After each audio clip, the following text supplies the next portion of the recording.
Comic Geek Speak presents The Crisis Tapes, Episode 24, Crisis on Infinite Earths, Issue 6, Part 2.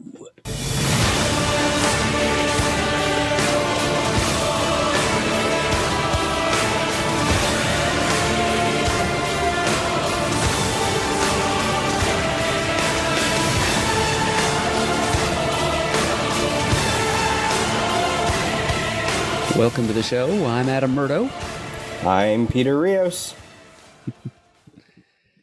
And here we are back in your ears once again, just about a month later, to finish what we began as far as our discussion of the sixth issue of this landmark, groundbreaking, epical 12-issue maxi-series. Yes, we're on a Zoom link here, and Peter just held up the cover in front of his face like a cutout mask. The anti-Rios. He's probably a nice guy. No, that's kidding. Yeah, we're back. He doesn't read comics, of that much I'm sure. Oh, I don't read that many comics. Oh, I wish I read more too. So I wish I was just standing around on an empty netherverse and empty, and just reading. Yep, just cross-legged and hovering like the naked monitor in the blissful before times, just observing everything that unfolds in every story world that there is. Yes, I feel you, Peter. That was me during the pandemic. I was doing wash maybe 3 weeks, 4 weeks. I was barely, I didn't go anywhere. It was like not wearing clothing around the house. So it was like barely, so. Yep. During that time, I got surprisingly little reading done because I was still going into work, but I did actually get some counting done. And that's how I know exactly how many thousands of comic books I own that I have never read. Oh, wow. Oh, wow. Is that did you bring that up on the time bubble or something? Well, just on CGS proper, I think. Okay. Well, that's interesting. We're sort of on a little mini tangent here, but not really. It's kind of like a DC Comics Presents crossover. I have a random question for you from Twitter. Oh, I didn't write it down who it was. I'll find it by the end of the episode, but I'll ask you anyway. Which will finish first? Murd's Time Bubble or the Crisis Tapes? Huh. Well, the question might be academic, but I think the Crisis Tapes will first, because we'll run out of Crisis-related texts to discuss before I run out of just comic books, period, that I own and that I have recently read. Because I've still got 12,000 or so comic books ahead of me, and they keep on publishing more. What year are you in right now? Oh, as far as discussing things, I think, whatever year Bruce Wayne Fugitive happened in, I kind of think it's 2002. Oh, okay. Yeah, okay. And yeah, because that's right. I finished up my college education in 2001, and I've crossed over now into my first year as a college graduate, 2002. So that's where I am with the time bubble. As far as just reading, though, I'm caught up through midsummer 2005. I'm halfway through the miniseries leading up to Infinite Crisis. Oh, such a great time! Such a great time. I know, heady times indeed. Yeah. One of my favorite times of. For being a DC Comics reader and really just sort of like, all good podcasts eventually become time capsules in many ways. And those early years of the CGS, we were right in the middle of all that stuff leading up to Infinite Crisis, so and fandom, right? Like the fandom was, we were able to feel the buzz through conventions and things like that. So yeah, great reading time then. That's a time of certain significance to crisisologists like ourselves. So we'll maybe someday on this very podcast, we'll delve into that a little more. Yeah. But right now we've still got the parent text.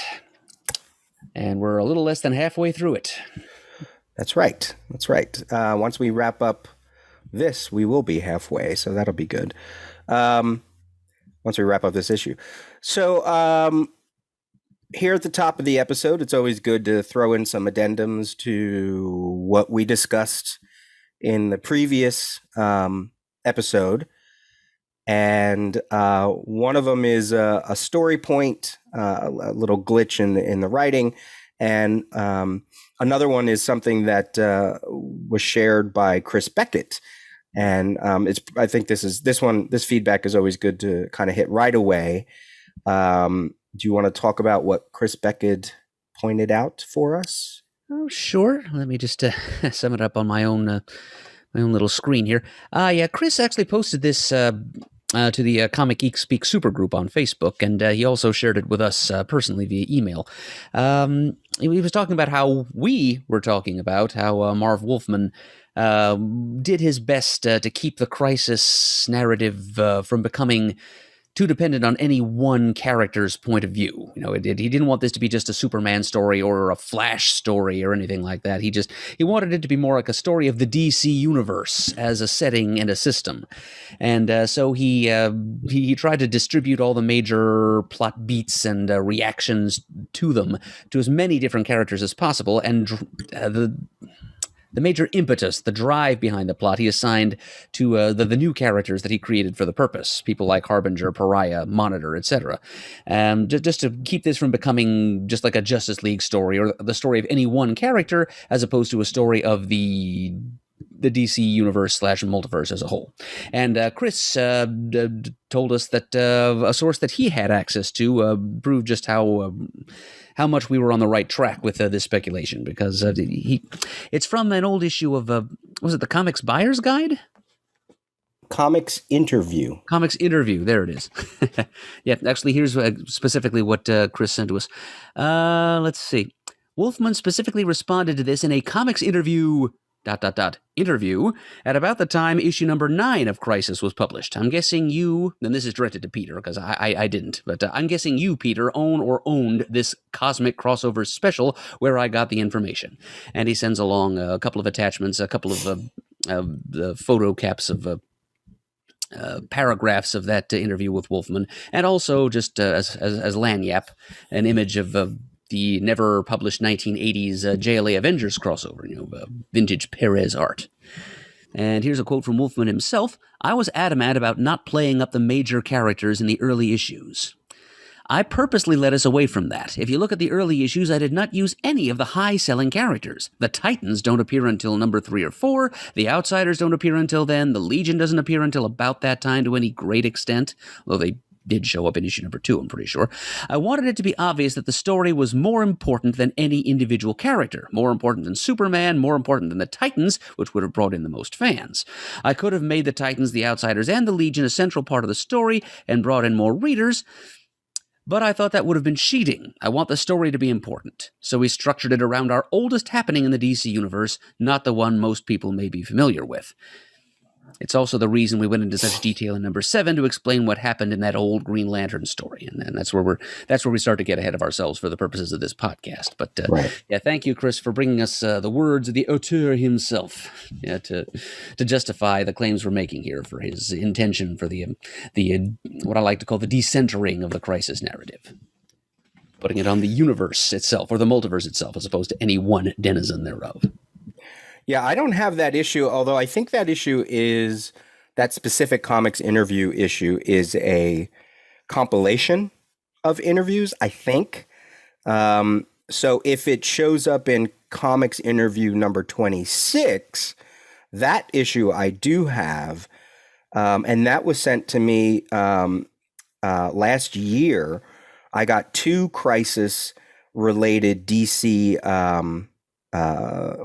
2 Crisis-related publications. One was Comics Interview number 26. Another one was the DC releases for cover date of April 85, Crisis on Infinite Earths. That was sent by Mike Atchison.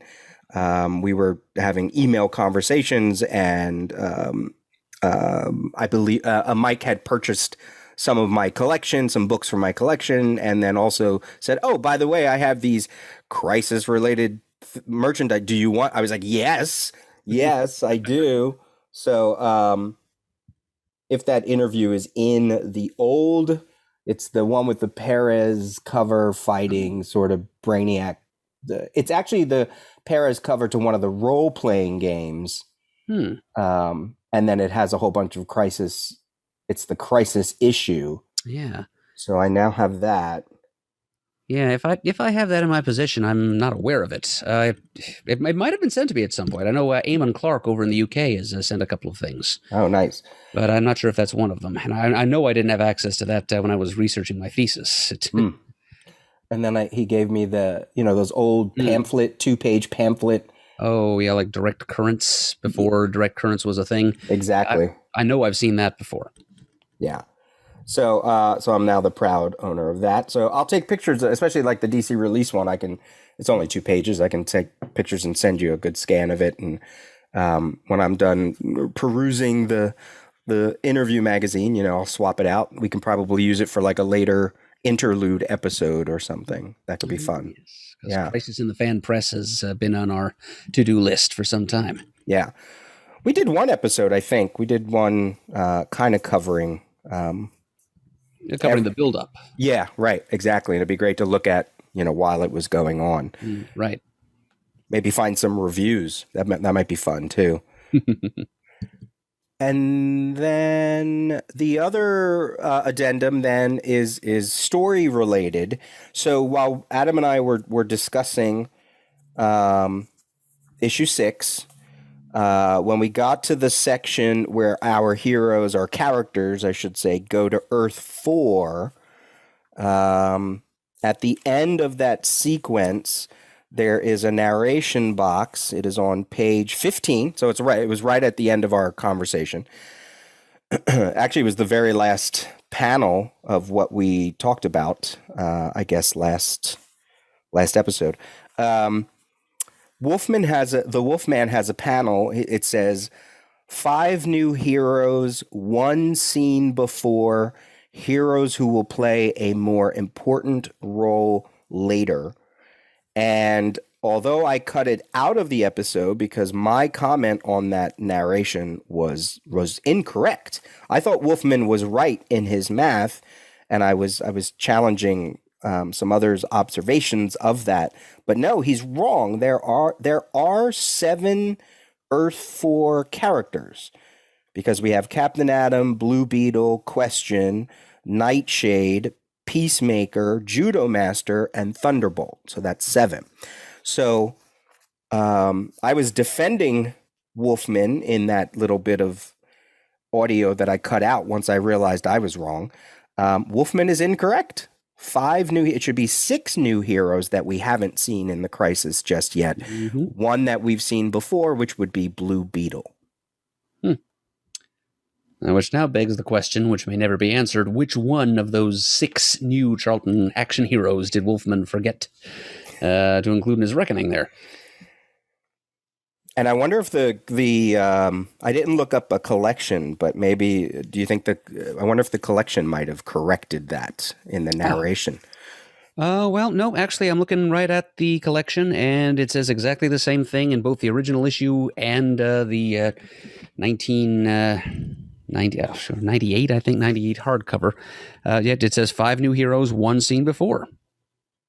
You did make, I mean, when we discussed this off mic, what was your observation about who you thought maybe? Well, I thought maybe Judo Master, like that, but I hadn't remembered the placement of that caption. It's at the very end of this scene, as you said. So everybody that Wolfman was going to introduce from Earth 4 was already in play. I mean, I thought maybe the caption might have been before Judo Master popped out of World War II to battle with Katana. But nope, this was at the end of the scene. Judo Master had made the scene, and yeah.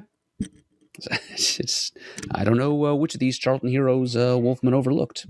The only pseudo no prize that I could maybe suggest is because Judo Master is not from present day Earth 4, right? So you know the other heroes may not have known about him, so I don't know if this is it's a very weak argument, but is he making that narrative description from, like, say, Blue Beetle's point of view, where he wouldn't know who Judo Master was, maybe doesn't even know that Judo Master is down on the ground fighting Katana. But I think that's not a good argument. Okay, well, here's an alternative. Okay.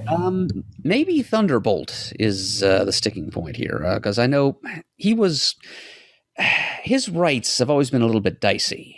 he's kind of been in and out of the clutches of DC Comics and of the DC universe. Right now that character is off being owned by Dynamite. And some recent comics have been published featuring him. Like there was a miniseries by Kieran Gillen, for example.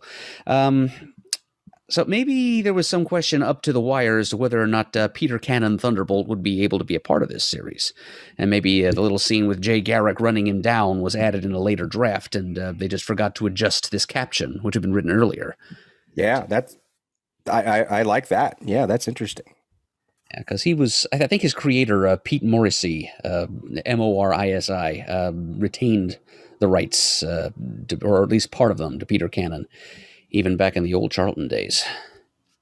Because his rights have always been kind of a separate entanglement from all the others. Yeah, yeah. That's good. I like that. I'm going to take your supposition, and that's now going to be my new reasoning behind why the Wolfman made a mistake, right? Yeah, which is totally valid, right? Up to the minute, these all of these creators were probably we've talked about it before, making changes left and right, whether because of costume changes, story point ideas, So yeah, that's great. I love it. Okay, anything else for addendum wise? Not on my end. Okay. Shall we continue Crisis on Infinite Earths issue 6, Jesus, issue 6, page 15. That's really what I wanted to say. If anybody is listening to this for the first time, we just basically go through page by page, scene by scene, I should say, scene by scene, and then we dig into the into our notes, story wise and headcanon wise and DC universe wise. Up to this point, story wise, the various heroes are being sent to the 3 remaining Earths: Earths 4, Earths X, 4, and S, which we will see shortly. And in the middle of that are just these little scenes to kind of keep us, abreast of what's going on throughout the larger DC universe.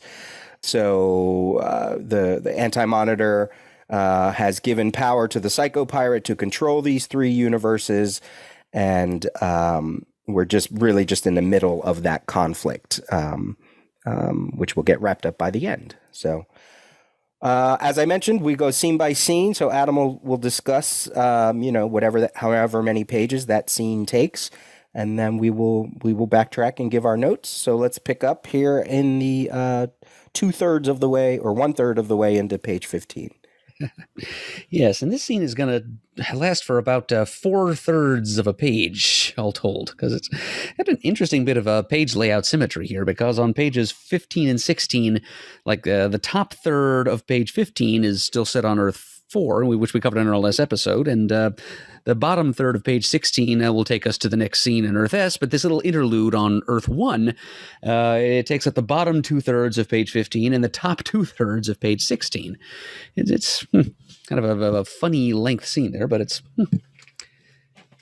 very Peresian anyway. Mm-hmm. So yes, it's an interlude on Earth, Earth 1 and 2, I guess, technically, since the two of them are rapidly losing their individuality, and therein lies the danger.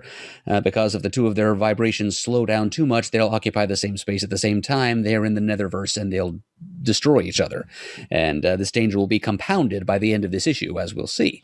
But we're focusing on one of the crux points of DC's troubled continuity, one of the bugaboos of continuity that led some people to think that this continuity reform that Crisis was supposed to put into practice was necessary, and that's the city of Atlantis, because lots of different random DC superhero and or adventure strips have had characters visit a lost city of Atlantis, and there's a great deal of incongruity between the different versions of Atlantis that were encountered. So Wolfman put it on his to-do list to make sure that by the time we got out of this, there would be one single consistent version of Atlantis. Although one continuity patch that I think predates what was going on here, in fact, I'm positive it was the twin Atlantean cities of Poseidonus and Tritonus, which were conceived to reconcile Aquaman's Atlantis with, the Atlantis of Lori Lemaris, a.k.a. Lori the Mermaid, a.k.a. Superman's Silver Age college girlfriend.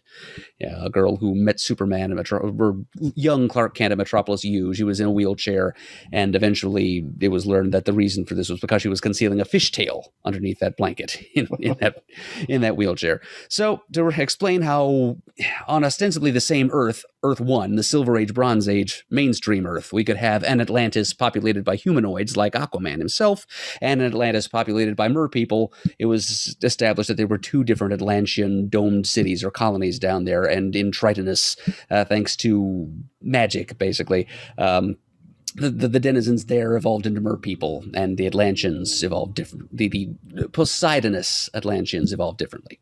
So here we get to see,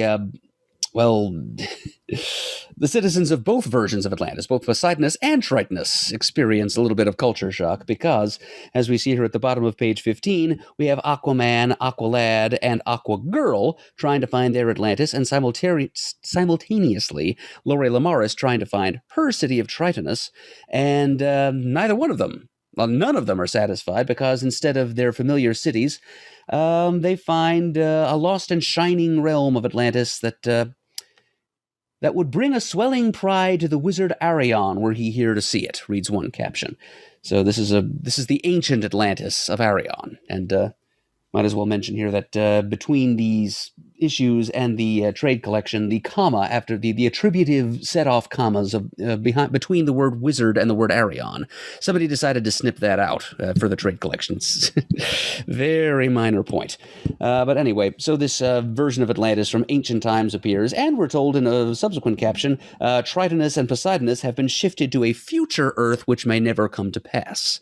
Those pesky future timelines which Wolfman also intended to minimize and pare down, and so that the DC universe would have a single, coherent, and consistent past, present, and future, and no parallel futures would exist, which of course didn't last very long post-Crisis. But for the moment, he's talking about these future timelines, these future Earths that may never come to pass, as if they're going out of style, and that is where the cities of Tritonus and Poseidonus are. Aquaman grits his teeth and fumes and broods and thinks about his current status quo in a plug for his upcoming miniseries, and then he swims off in determination. Meanwhile, his two greatest foes, Ocean Master and Black Manta, are spying on him from behind a large coral formation nearby, and they in turn are being spied on by the underwater heroine Dolphin, and she witnesses as the two of them mysteriously disappear. As we don't know this at this point, but through the benefit of 2021 hindsight, we know where they're going. They're being abducted by Brainiac for his villain army. But Dolphin is left behind to wonder, how? Why do I feel so scared and so alone? And so that's the end of this underwater interlude on Earths 1 and 2. Where do you think? So, one of the things that we've been every now and then we kind of bring up here on the Crisis tapes is untold tales of the Crisis that would be fun to see. Whether it was something that's done in story, right? Like maybe it's something happens in a scene that's sort of inspiring, and it leads us into a conversation about, oh, wouldn't it be so cool to see it from this point of view or in this follow-up, et cetera, et cetera. Other things, it's just random sort of ideas that come into our own brain that we're like, ooh, that would be cool if we could see blah, blah, blah. So every now and then we hit that notion here on the Crisis tapes. Mm-hmm. Your discussion about Atlantis has now made me wonder, first of all, that could be an untold tale. This little narrative that Wolfman is saying about shunting the Twin Cities, or I don't know if they're Twin Cities, but the underwater cities to a future Earth which may never come to pass. So my first thought is, yeah, that could be an interesting, fun sidebar. Maybe that was his way to say, had there been an Aquaman series going on at this point, that could have been the Crisis crossover. That we would have seen a one-issue adventure of the two cities in a future. Yeah. The like Volko and like Ronal, who was Lori Lamaris' husband. Like, which future are they in? Are they in the same DC future, Hmm. or did they go to different places? Like, do we have Volko meeting Gary Concord, the Ultraman, and Ronal meeting like Ultra the Multi Alien, or Or any number of the various futures that right, don't exist after the crisis, right? Knights of the Galaxy, Tommy Tomorrow and the Planeteers, Yeah. etc. Now, my question though then is, because as you mentioned, I like what you said about the notion of let's go to those troubling parts of the the corners of the DC universe that are always conflicting depending on what comic you read. Were there DC comic stories prior to the crisis that had Atlantis set in the future that maybe you and I just maybe have never read? So that could be an interesting thing that maybe if people might know. But do you have any thoughts about that? Hmm. Story set in the future involving the city of Atlantis. In the proper DC universe of some kind, I guess. It's possible. It sounds like the sort of thing that, I don't know, Space Ranger might have done. If the writer run out of outer space stories or just didn't feel like writing about rocket ships in a given month, he could have Space Ranger use his bubble helmet to breathe underwater and go visit Atlantis. Like, Right. it's possible. Yeah. Yeah. Or even say the Legion of Superheroes. I don't know. Has there ever been a Legion of Superheroes that has taken place in Atlantis? So on one hand, it makes me think, it's it's a narrative. It's a bit of narrative to just sort of set up a mini conflict right now. Also, I think this scene is to keep these characters in our minds because of what happens to two of them by the end of the crisis, right?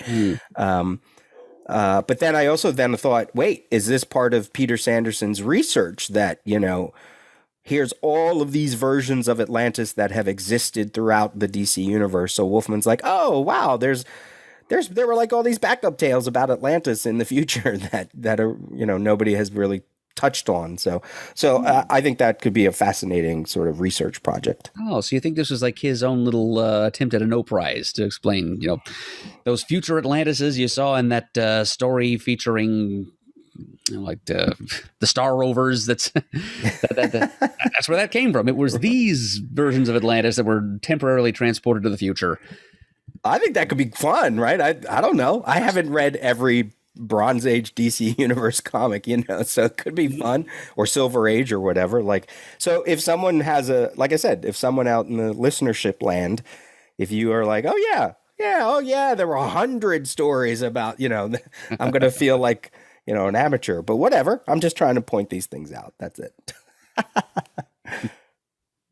Real quick, just because we've talked about it last episode and we can touch on it here, not to beat up on the modern colorization, but this scene, once again, the effect that Tom Zuko is doing, kind of creating a wash over these characters, because the scene does take place underwater. So in the original issues, you get some, you can sort of see Aquaman's orange tunic and his green pants, the blue denim shorts of Dolphin. But ultimately, because they are in the cold darkness of the depths of the ocean, Tom Zuko decided to go for mood and atmosphere. But in the collections, they opted to do away with that little bit of atmosphere. So we've been talking about that, and you have the collection there, so I'm sure it's probably recolored, correct? Yeah, it absolutely is. And it's just as you say, Peter, that they sacrificed atmosphere for a little bit of color clarity, and I don't think it's a good trade-off at all. Right. I definitely prefer the blue wash that Zuko used. Right. You mentioned the miniseries. I'm just going through my notes now, and then we can bounce back and forth here. Yeah, Aquaman's little internal monologue there. He thinks to himself, I came from New Venice to find Mera, name-checking his current status quo, which he was living in the city of New Venice, Florida, with his bride, Mera. um, or he was until tragedy struck. Their marriage never quite overcame the murder of their son Arthur Jr. at the hands of Black Manta. But he goes on to think, I wanted to get back with her to make our marriage work, but she's gone. I'll find her. I swear I'll find her. And the little editorial footnote below that says, see JLA numbers 242 and 243 and the Aquaman miniseries coming this fall, signed MW. Yeah, and I loved that Aquaman series. That Aquaman series, that there 4 issues. It would come out in November of 1985. And what did we say? This issue came out in June or July, I think my note said. I have June it. 6th? Yeah, June Yeah, 6th. yeah. So it'll come out in a while. That was the miniseries that gave Aquaman the camouflage costume. I thought so. Yep, as designed by Neil Posner and Craig Hamilton, who were the writer and the pencilers. And that 4-issue miniseries is one of my sort of childhood guilty pleasures. There are a lot of people who the only thing they really remember is the camouflage suit, and they like to poke fun at it and whatever. But I remember that miniseries, and just first of all how beautifully drawn it was by Craig Hamilton, and also how it introduced concepts that were new to the Aquaman universe, at least in terms of post-crisis or as crisis was going on or wrapping up. Things like, not only were there 2 lost cities of Atlantis, but also this idea that there might have been more. That's where we get the city of, I'm going to say it wrong, Tir-na-og or something like that, right? Oh, yeah. Yeah. The character, the sort of mystic character woman with the metal arm. They start to wrap in concepts about Arion in that miniseries, that Atlantis is always about the destiny between 2 brothers, such as Arion and Garn-Danuth, and then in modern times, Aquaman and Ocean Master. Right. Which Peter David really ran away with when he started writing his Atlantis Chronicles. Yeah, and that's what's really great. So like throughout, when you talk about, like, say, post-crisis characters that kind of suffered because of the crisis, you can put Donna Troy on that list. You can put the Legion of Superheroes origin on that list. You can put Hawkman on that list. And you can put Aquaman, right? He sort of went through several miniseries and short-lived series post-crisis before Peter David started his version, his real run, his big run in 94. But we would get some really great things for Aquaman. That 4-issue miniseries, as you mentioned, Atlantis Chronicles, which I love. Time and Tide. That very short-lived miniseries series with the Kevin Maguire covers that came out like in the mid-'80s or late 80s, I should say.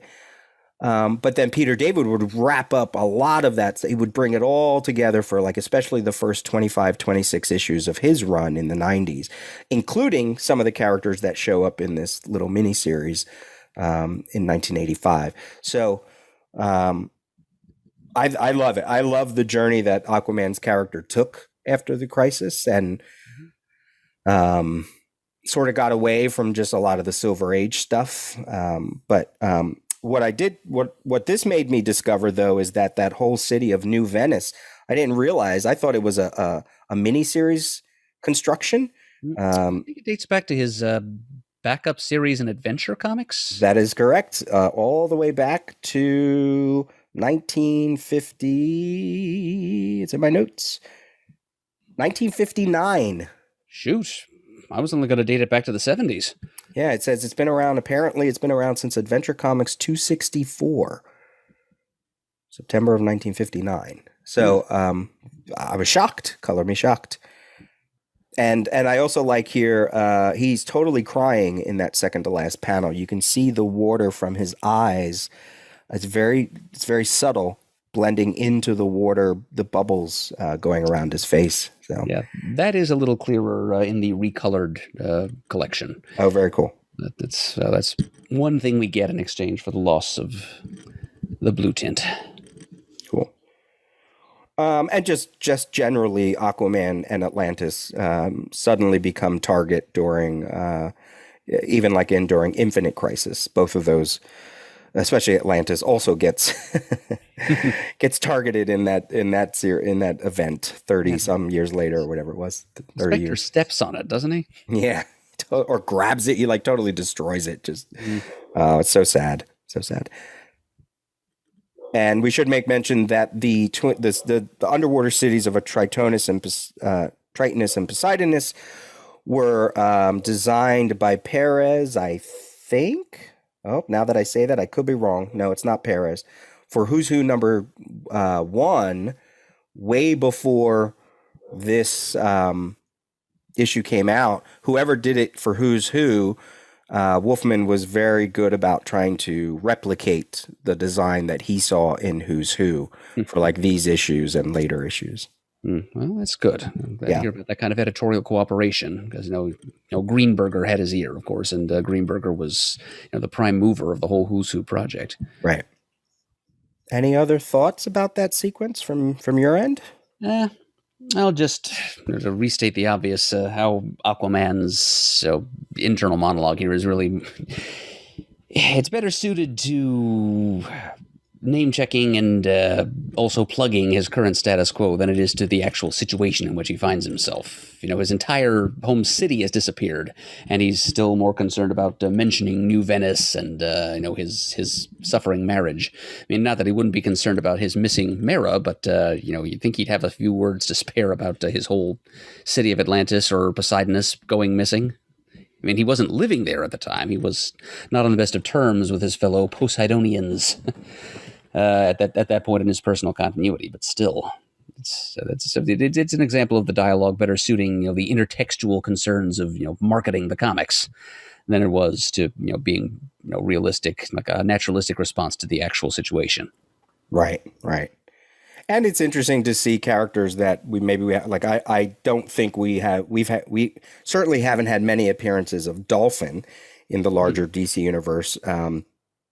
There's that 2-issue story in Action Comics featuring the Forgotten Heroes and the Forgotten Villains. Also 2 issues in DC Comics Presents, but I don't remember if it's around this time or before it or after it. I can quick look that up. I believe before it. I think that 2-part series in DCCP you mentioned, that was one of the things we talked about in our Monitoring the Monitor series of episodes. That's right. And the Sea Devils, too, which I don't know if we've mentioned just yet, but the Sea Devils, they're on that one panel, on the 3rd panel of this sequence. Yeah, that very interesting panel. There's like 2 rectangles kissing at their corners. So you see the golden spires of ancient Atlantis, and then we go through that little corner joint between the 2 rectangular panels and down far below to create a sense of depth through a clever arrangement of panels. We do have those Sea Devils down there, as Peter mentioned a moment ago. Honestly, okay. I'd almost missed them. Yeah, right, because they're so very tiny. He's just Perez just throwing in all these underwater people.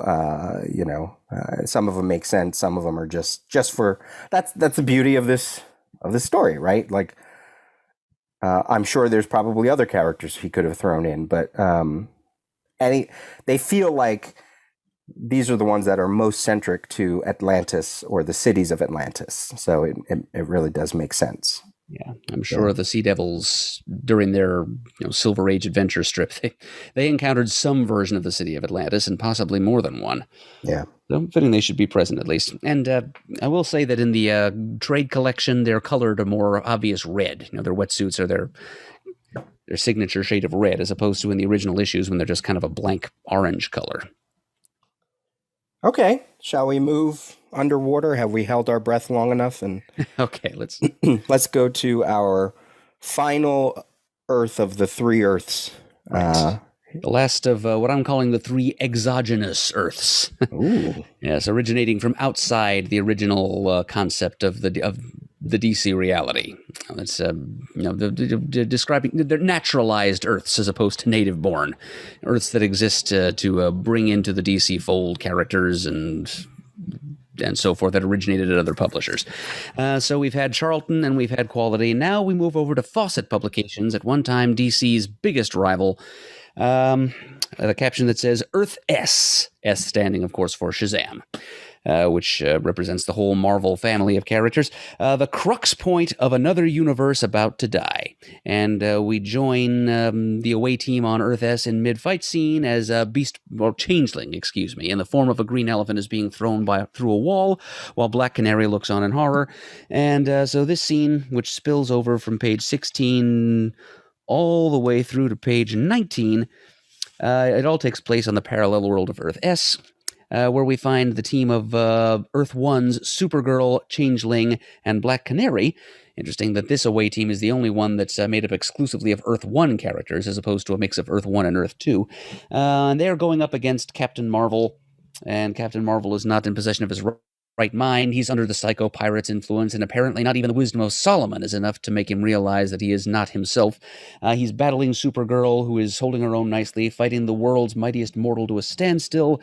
Meanwhile, Black Canary is doing what she can to try and run crowd control, and she's hopelessly outnumbered. But fortunately, another member of this away team, Cole, ally of the Teen Titans, shows up to erect a big sort of arch-shaped crystal barrier to block the residents of Earth S, I guess Fawcett City, from running into the white wall of antimatter.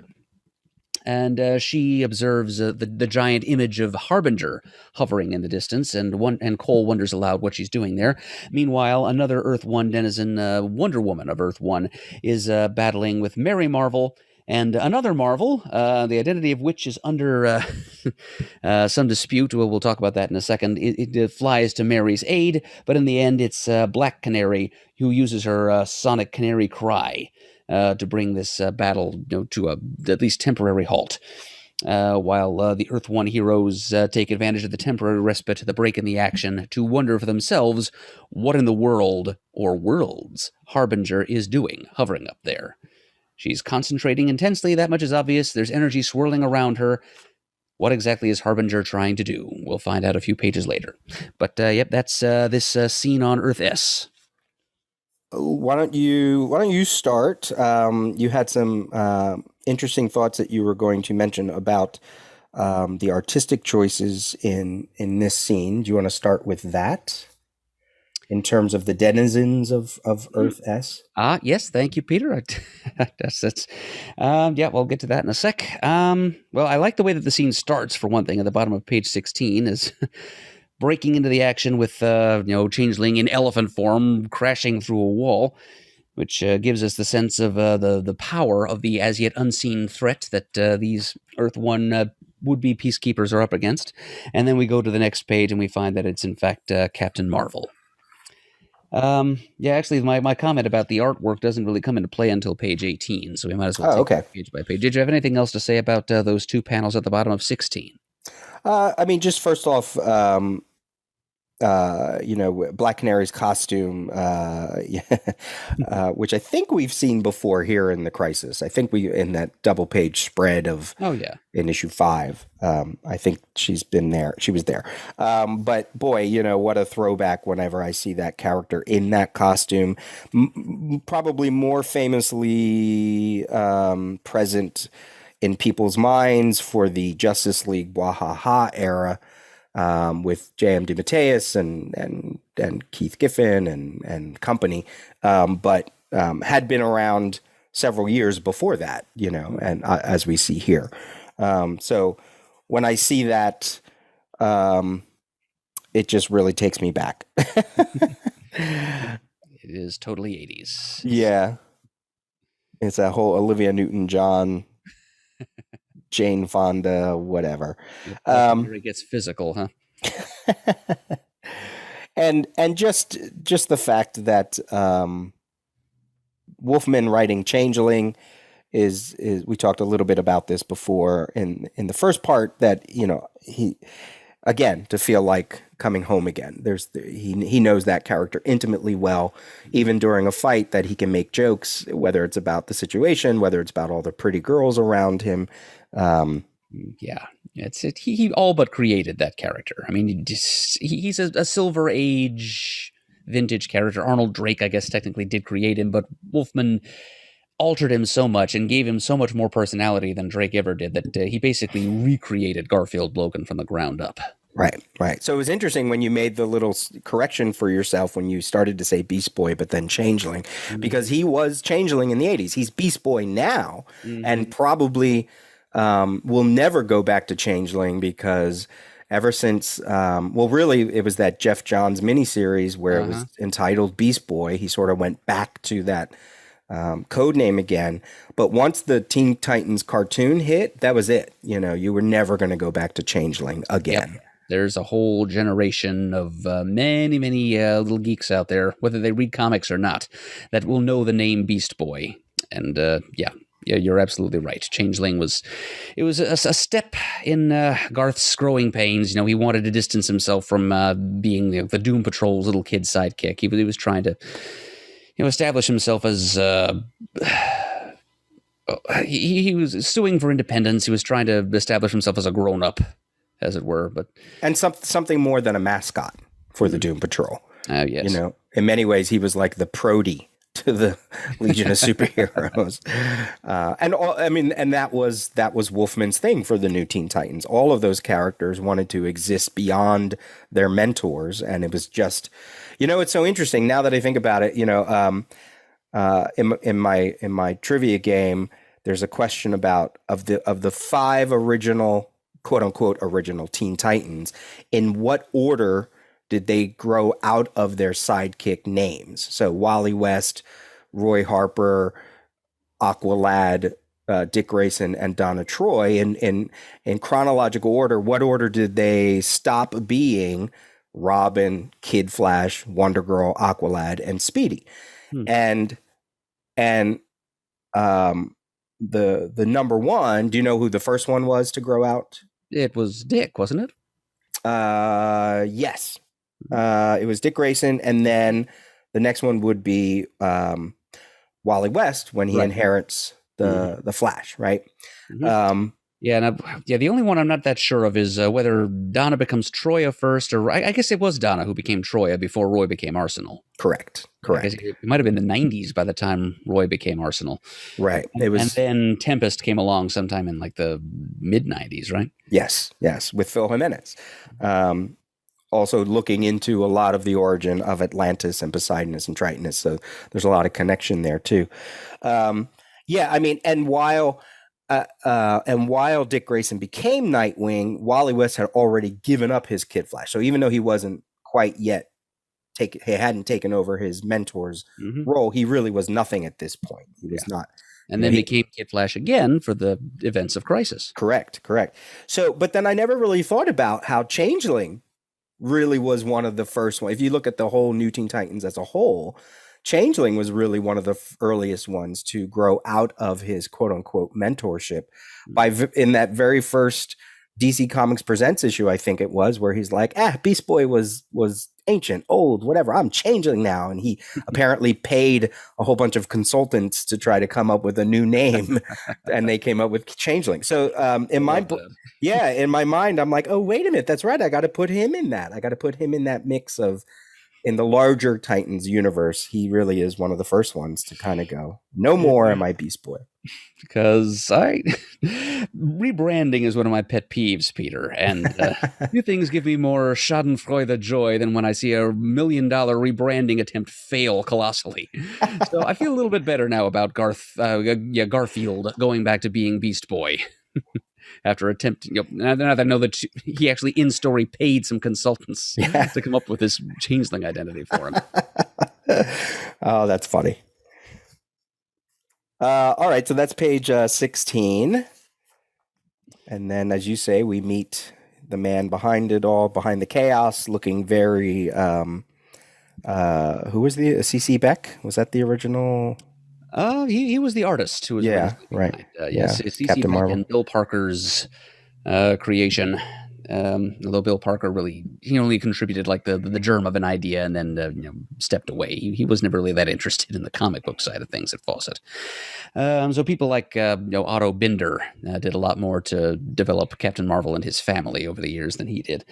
But yep, here he is, the big red cheese himself, not looking very cheesy, not looking very whimsical. He's just angry, frightened, and paranoid by turns and all at once, thanks to the Psycho Pirate's influence.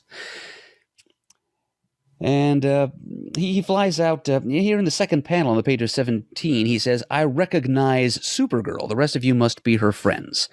As we got into in our Spotlight on Shazam in the Bronze Age episode, Captain Marvel actually did meet Supergirl once in...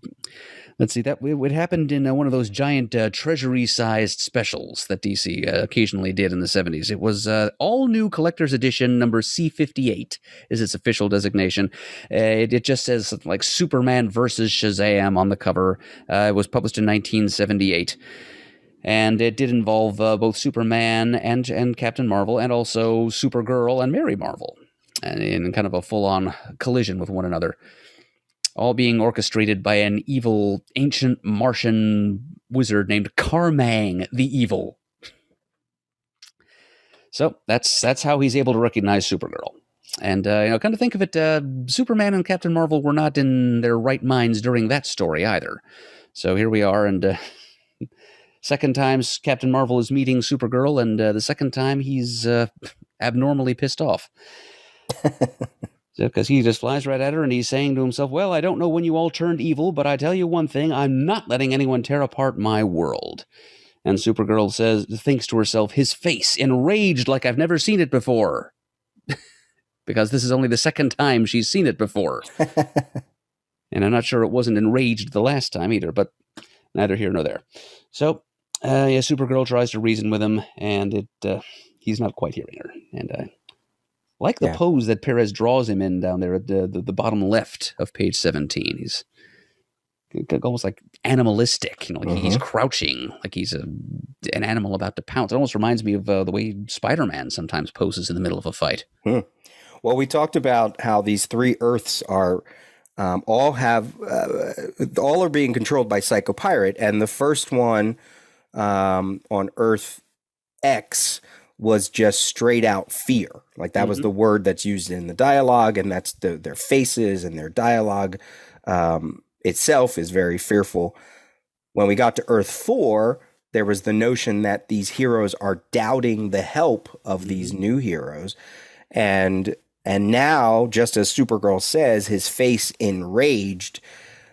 These characters are angry. They're rageful. And as we touched on at the end of last episode, fear, doubt, and rage are the three emotions that are controlled by the Marvel character of Psycho Man. A little connection here between Psycho Pirate and Psycho Man, whether Wolfman realized it or not. Yeah, and I mean, Wolfman wrote the Fantastic Four for a while, and Perez certainly drew a run of comics from the Fantastic Four. So I have to wonder if maybe, I didn't look this up, but did Wolfman write a story that included? Did he write the Fantastic Four?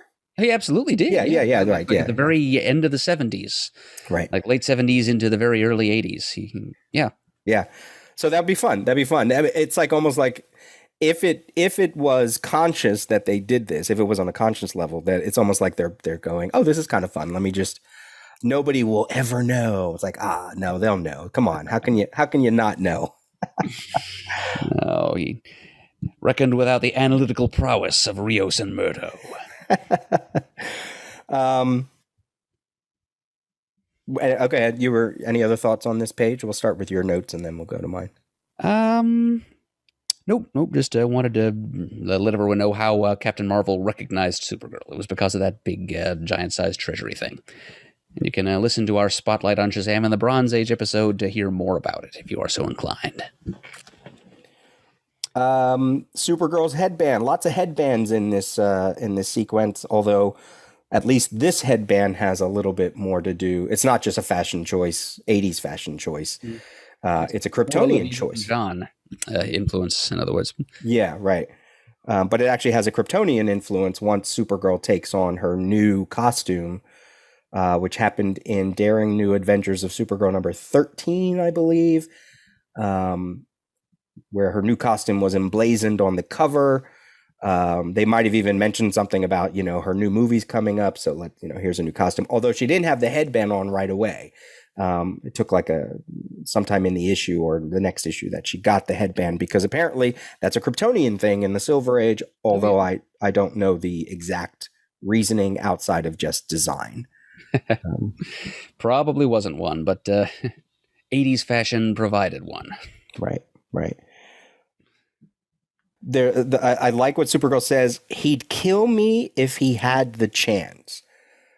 Sort of recognizing that Captain Marvel, the mightiest mortal, could stand toe to toe and could defeat a Kryptonian. It's a very powerful Kryptonian, Supergirl, as she sort of proves herself in this series more than she ever did, say, in her own series or prior to this. So I just thought that was an interesting bit of dialogue thrown out there. It's worth remembering that the Marvels are powered by magic, and that is one of the traditional Kryptonian Achilles' heels. Very true. Very true. All right, so hopping over to page 18 now. Hold on. I'm sorry, one more thing. The other thing that Supergirl says, I've got to stop him, then somehow reason with him. Is that slightly different than what Superman would do? Would Superman try to reason first and then stop him? I think this is sort of like a minor note, but I don't know. What do you think about that? It could go either way. Okay. I think you're right. Kal-El, just depending on what mood he was in, what other challenges or threats he'd been facing, how much patience he has left. He might go the route that Supergirl is going here, thinking more about reasoning with him than just stopping him. But on a bad day, he would just try to clobber him, I think. Whereas, you're very right. That is one point of distinction between Kara and Kal-El. That Kara is more likely to solve problems through communication than perhaps her cousin would be, depending on the situation. Right. I also really like, this is the last point here. Artistic-wise, I love that Supergirl is standing in front of Changeling to protect him. That's a great little bit of Perez storytelling there on the third to last panel. But that fourth to last panel where Captain Marvel, so many other characters have been surprised by the antimatter wall. And he just straight up says, look around you. The antimatter cloud you've unleashed is destroying everything he touches. I wrote in my notes, I was like, wow, that could almost be like the wisdom of Solomon, right? Exactly. He knows. He's sort of figured. Now he's enraged. He's delusional in what he's trying to suggest, but he's not saying what is that thing. He already knows what it is, and I thought that could be that's a great characterization point there. Yeah, that is a very good point. Okay, that's all I have for that page. Okay. Well, let's see here then. On page 18. Actually, at the top of page 17, the very first panel where you see Supergirl in the air in front of that brown building. In the original issue, that building. Oh yeah, well you're looking at the original issue. Correct. In the original issue, it's blue. Yep. And they recolor it to brown in the trade, and I do have to concede that's an improvement because it kind of looks like she's just hovering in front of the sky. In the original issue, if it weren't for that facing facade wall with all the windows in it. Yes. Yep. So it's a little clearer that she's in front of a building after they recolor it for the trade. So cool. Good for them for that. All right. So then on page 18, Supergirl has to... there's a building falling on her and Changeling. Changeling says, Soupy, what say we get out of here? And changes into a bird and flies away. Supergirl says, you go, Gar. I don't have to. I think it's a cool bit of dialogue. Continues trying to subdue Captain Marvel, and then we cut on the fourth panel there to Black Canary and Changeling, also in the form of a bird, escaping the scene. And it's Black Canary who comes to the realization that Psycho Pirate is doing his dirty deeds to the denizens of Earth S. And she's realizing that he didn't die because apparently Pariah, during one of his briefings to all the heroes assembled on the Monitor's satellite, told them about the Psycho Pirate, how he had been among the Monitor's first team, the Summoned, from issue 1, but had disappeared and was presumed dead, apparently. But now she knows that she kind of tumbles to the idea that Psycho Pirate is still alive. And had it been mentioned to the assembled heroes that Psycho Pirate had gone over to the enemy? No, nobody knows that when he disappeared from Atlantis in, I believe it was issue 4, 3 or 4, when he was with Arion at the time, and then all of a sudden the worlds were going to be destroyed, and then he just gets zapped away. He starts to try to control Arion and all the other denizens, and then I don't think anybody knew what happened. Nobody knows at this point outside of Flash. Yeah, it was just MIA. Yeah. So it's kind of I don't know how believable a leap of logic it is for the Black Canary to think, you people are victims of blind rage, and she immediately thinks that can mean only one person. Psycho Pirate must somehow be controlling them. I mean, there are other characters in the DC universe, including a couple on Earth 1, that Black Canary would probably think of first. Who might be behind this? It could be like some native emotion controller to Earth S that's behind it too. So I'm not sure that. Yeah, I don't think I buy Black Canary tumbling to Psycho Pirate being behind it, and the idea that he's still alive. Yeah, I sort of, after when you read this for the 80th time, and you go, wait a minute. I understand it from a story point that Wolfman is keeping that character in everybody's mind. Logically, though, why wouldn't it just be whoever the big bad is, right? Why wouldn't she say, "Oh, this must be the enemy that Harbinger and Alexander Luthor and Pariah have been talking about?"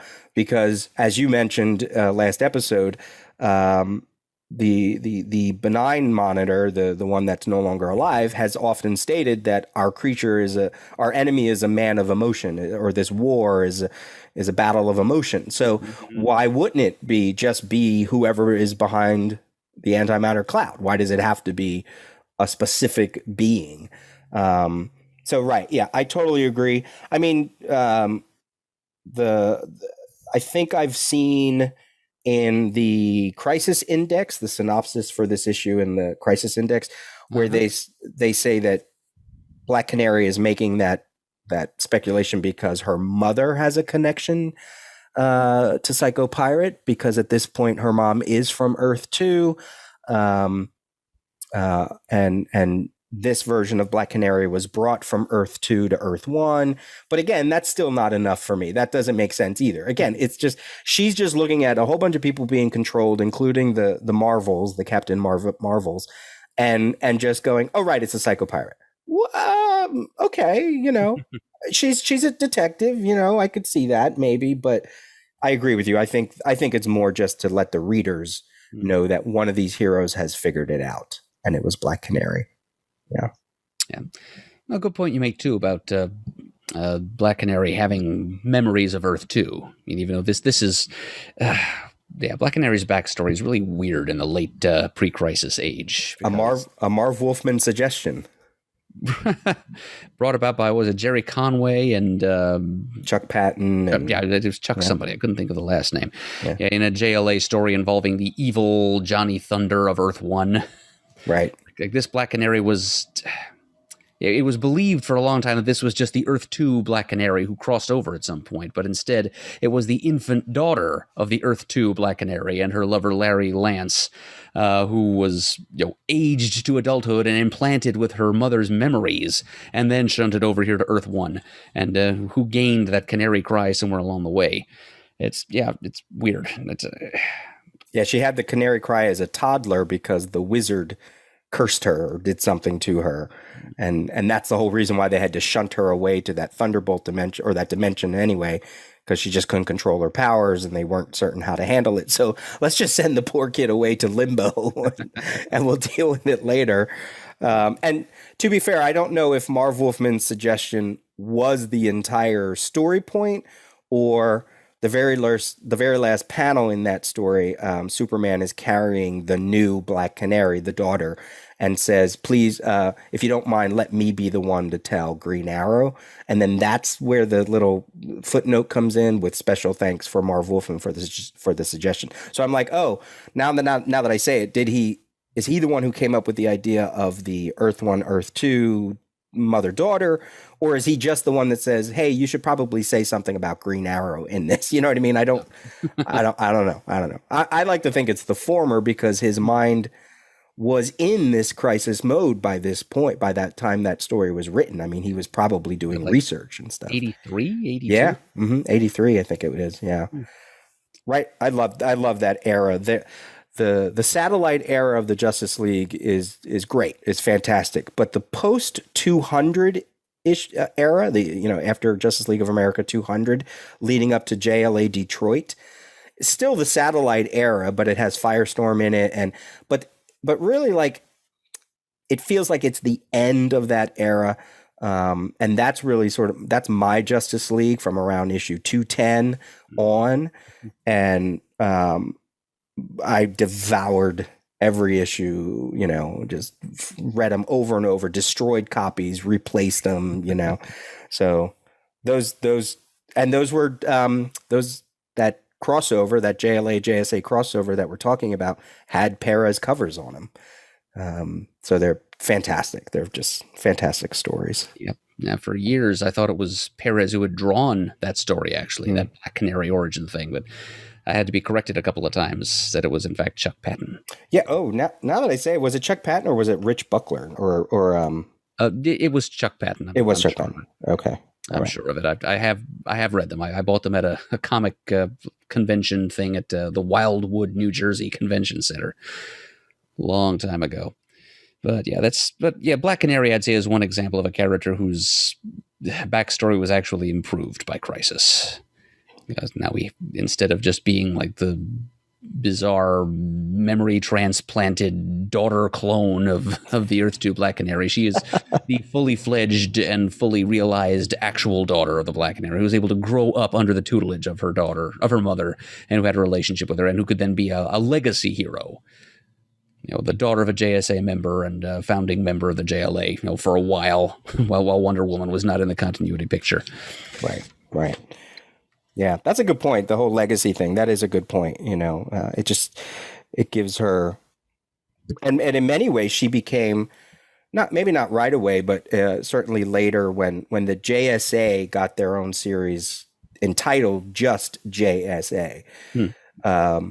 And I guess it also was touched on in like JLA Year One and in the newly updated Justice League Origins, like in Secret Origins, as you're suggesting, where she takes over for Wonder Woman's role. Like, she really becomes almost the ambassador between, well, she does. She becomes the ambassador between the two eras, and she becomes like the main, I don't want to say stateswoman, but she is the torchbearer and the link between Justice League and Justice Society. And it was so great that they put her on the JSA team, because she had been such a Justice League character for a long time, but it made sense that she would also join the JSA.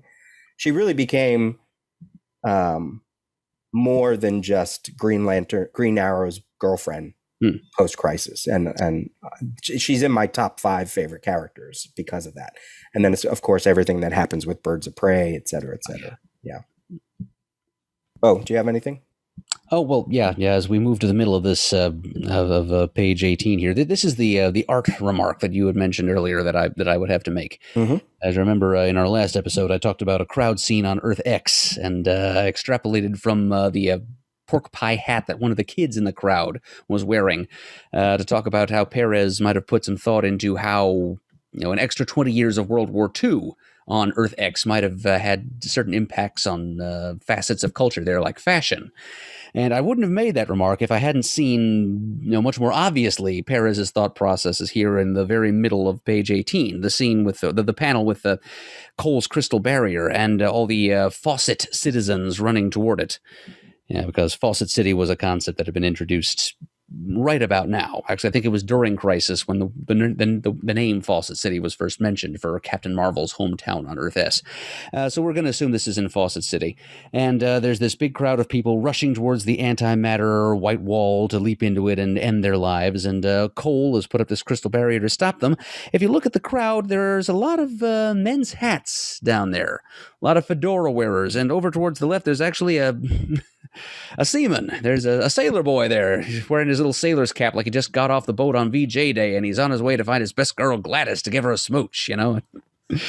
And so Fawcett City is, well, Earth S as a whole, the whole Captain Marvel publishing line there, it kind of gained a reputation from the time DC picked it up on as kind of the Golden Age retro Earth, you know, which never quite outgrew the perceived nostalgic wholesomeness of the 40s and 50s, whether that era or even the comics of that era really were that wholesome. It was kind of a place where people's nostalgic feelings for that time of both comic books and the broader culture came to roost. And which is one of the reasons, or so C.C. Beck was later heard to remark, I think, why the whole, or maybe it was Denny O'Neil, but one of the other remarked that that's why DC's relaunch of the Shazam family of characters in the early 70s never quite took hold, because it was still too couched in old-timey nostalgia, and it never really was given a chance to adapt properly to the times. So here we are on Earth S, and sure enough, we've got a crowd of people who look like they're still dressed for Captain Marvel's 40s heyday.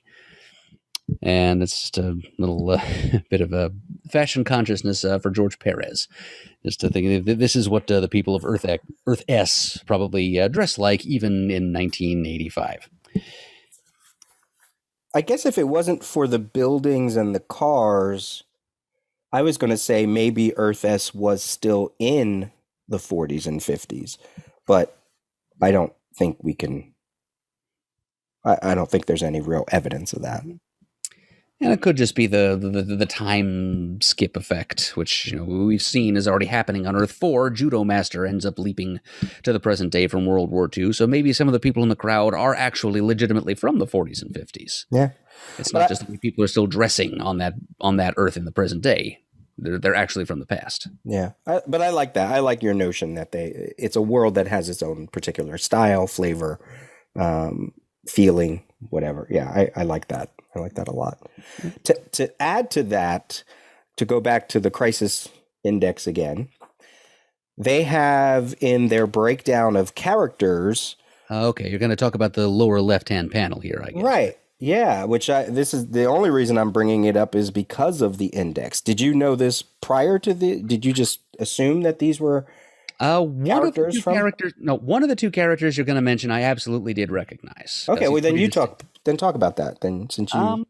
Okay, yeah, down in the lower left-hand corner of page 18, the gentleman in the foreground in the green suit, his hair is brown, whereas it should be white. It's actually recolored to white in the trade collection. That is Mr. Sterling Morris, you know, the little pencil mustache and the glasses. He said that's Billy Batson's boss. He's the owner and president of Station Whiz, which is the radio station in whatever city on Earth S is Billy Batson's home. The whole Fawcett City notion it's a recent introduction. You know, back in the Golden Age, it was never named. As far as E. Nelson Bridwell in the 70s and 80s was concerned, Billy Batson lived in New York on Earth S. But Fawcett City was the name given to it right around now, actually. But anyway, wherever it is, Sterling Morris was a businessman. He was kind of like the Arthur Carlson in Billy's life. He was the good-natured, occasionally bumbling boss of Station Whiz, and he got into misadventures of his own in some Golden Age Captain Marvel stories. He was a very important supporting character in Billy Batson / Captain Marvel's world. Probably the most important non-superpowered character in the whole Marvel family corner of that world.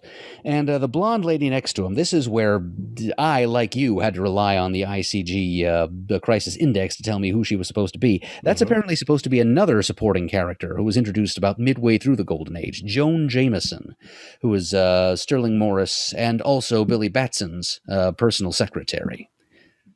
And she was one of those characters, along with Mr. Morris, who was trapped in that suspendium globe in the first issue of the Bronze Age DC Shazam series, which was their way of explaining how these characters leapt forward from like 1953 when Fawcett stopped publishing them to 1973 when they came back without aging at all. And so Joan Jameson was also one of those people in the suspendium globe, but she didn't figure in any of the stories after that, but she was around in a bunch of stories in the Golden Age. Yeah. So I've had that Crisis Index for many a year, and that's the first time I've ever realized that that panel is, filled with citizens of the larger Shazam universe. I was surprised. I was like, look at that. See, even I learned things from the Crisis tapes. Joan has been around since Captain Marvel Adventures 67, November 1946, cover date November 1946. The whole notion of naming Fawcett City, if I'm to go with a DC wiki online, the notion that it was actually named Fawcett City showed up in Who's Who number 4. Mm-hmm. Yep, and the first time it appeared in the text of an actual comic book, I believe, was in an issue of Crisis. Yeah, it should be the next issue. Yep, number 7. Yeah.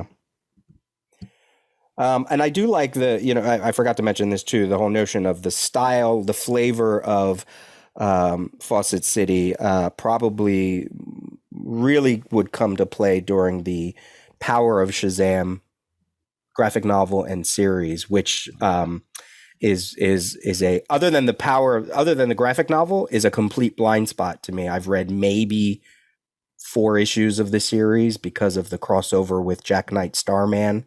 Really? And I think I read maybe the 4-issue. I think there was a 4-issue Monster Society story that I might have read. Mm-hmm. But yeah, I am woefully. Yeah, I never picked it up. I don't have it in my collection. I've never read it. So I've got every single issue, Peter. I loved that thing as it was coming out. Yeah. But you can listen along with our next Spotlight, which maybe will happen sometime this summer. Oh, cool.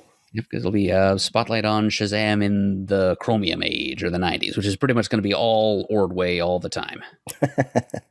And just to keep continuing about Fawcett City, apparently Captain Marvel in the Shazam, The New Beginning, which would come out of Legends or right before Legends or right, something it's spun directly out of Legends. Yeah.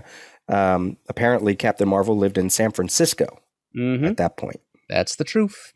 Yep, we covered that in the Spotlight on Captain Marvel or Shazam in the Copper Age, which we recorded last summer.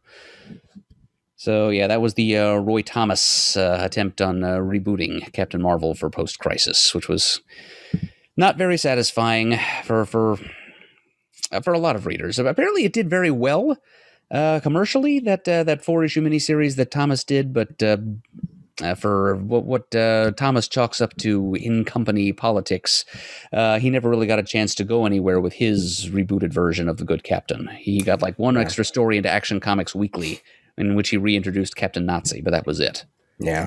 And I think that miniseries, unfortunately, I don't mean this to sound the way it's going to sound, but it suffered because of the artist that was Tom Mandrake. It was, yeah. And he wasn't really that into the job. Yeah. I collected that and I was like, that's not a good issue. That's not a good miniseries. All right, this last page. Let's go to the last page if you're ready. Well, one more thing, though. Sure. We get a little glimpse of Cole there at the bottom, and I think the dialogue that Wolfman writes for her brings across her innocence pretty well. It's like she's a little bit out of her depth. I mean, she was raised by her scientist parents and their doomsday prepper friends. They all mutated themselves into insect beings to survive the next apocalypse, and they engineered her crystal generation powers in her so that she would be able to survive it too. So she's kind of like I would compare her to like Brendan Fraser's character from that movie. What was it? Blast from the Past, I think it was called, where he was, the premise was his parents thought that the world was going to die by atomic war back in the late 50s. So they all went into their bomb shelter and didn't emerge until decades later. So he was completely naive as to the ways of the world. And that's pretty much what Cole is too, for exactly the same reasons. And here she's standing here saying, "Someone please look, it's Harbinger. But what's she doing? Doesn't anybody know?" She's talking like a knife in these couple of panels, so it brings across pretty well what how Cole was portrayed in the New Teen Titans. To anyone who hadn't read that series and didn't know who Cole was, I think these two panels gives you a sense of her personality, pretty in a nice, tight crystalline capsule. Yeah, she's very much cut from the same cloth like Jericho. They weren't born to be superheroes. They just sort of fell into becoming a superhero because of circumstances. They're not on the same level as like Dick Grayson and Wally West, that grew up from babies, or anybody that was an adult and became a hero. They sort of just tripped and then suddenly a costume was put on them, and they were like, "Oh, I'm a superhero." But they really are their identities more than they are their superheroic identities. Especially with Cole, she always felt like, her origin, the whole reason we've said it already, Wolfman created her really just to die eventually in the crisis so that he would have a sacrificial lamb from the Titans universe, more than one. But even in story, reading it as a New Teen Titans fan at the time, she felt like a very temporary character. To me, anyway. She and Jericho are one of my favorite star-crossed couples. Short-lived. Yes. Page 19, the last page of this sequence. Why don't you address what you teased about Captain Marvel Jr., the dialogue, the color mistake in the issue, a lot of confusion about that character. Yeah. Okay, so we're looking at the third panel here when the Marvel in the blue suit flies in, punches Wonder Woman, and says, "Don't worry about her, sis. I'm here." And so and then the very next panel, the suit changes from blue to red as the now red suited Marvel and Mary Marvel both writhe in pain at the Canary cry being used against them. So, yeah, in the trade collection from '98, in that panel where both of them are being subjected to the Canary cry, the red suit is recolored blue to match the suit in the panel above. Just that this is Captain Marvel Jr. arriving on the scene. To clobber Wonder Woman, because that is Captain Marvel Jr.'s color scheme, the blue suit with the red and yellow cape, as opposed to the red suit with the white and yellow cape. But the problem there is that Jr. is not Mary's sister, and he certainly would not be referring to her as sis. So they don't correct it in the dialogue in the. The dialogue is exactly the same. The only thing they correct is recoloring the suits so that it's blue suit, red cape in both of those panels. Interesting. Yeah, so I'm not even sure that Captain Marvel would refer to Mary Marvel as sister. Because even though Billy Batson and Mary Batson are sisters, I'm not sure that Captain Marvel and Mary Marvel regarded themselves as siblings similarly. Or if they did, they didn't refer to each other as such in any of the old Golden Age stories I've read. So, yeah, it creates some pretty serious confusion as to exactly which Marvel is showing up here. Could we say that it's just, what's his name? I almost said Freddie Mercury. It's not Freddie Mercury. It's Freddie... Freeman? Freddie Freeman. That's who I'm... Yeah, Captain Marvel Jr., right? Yeah.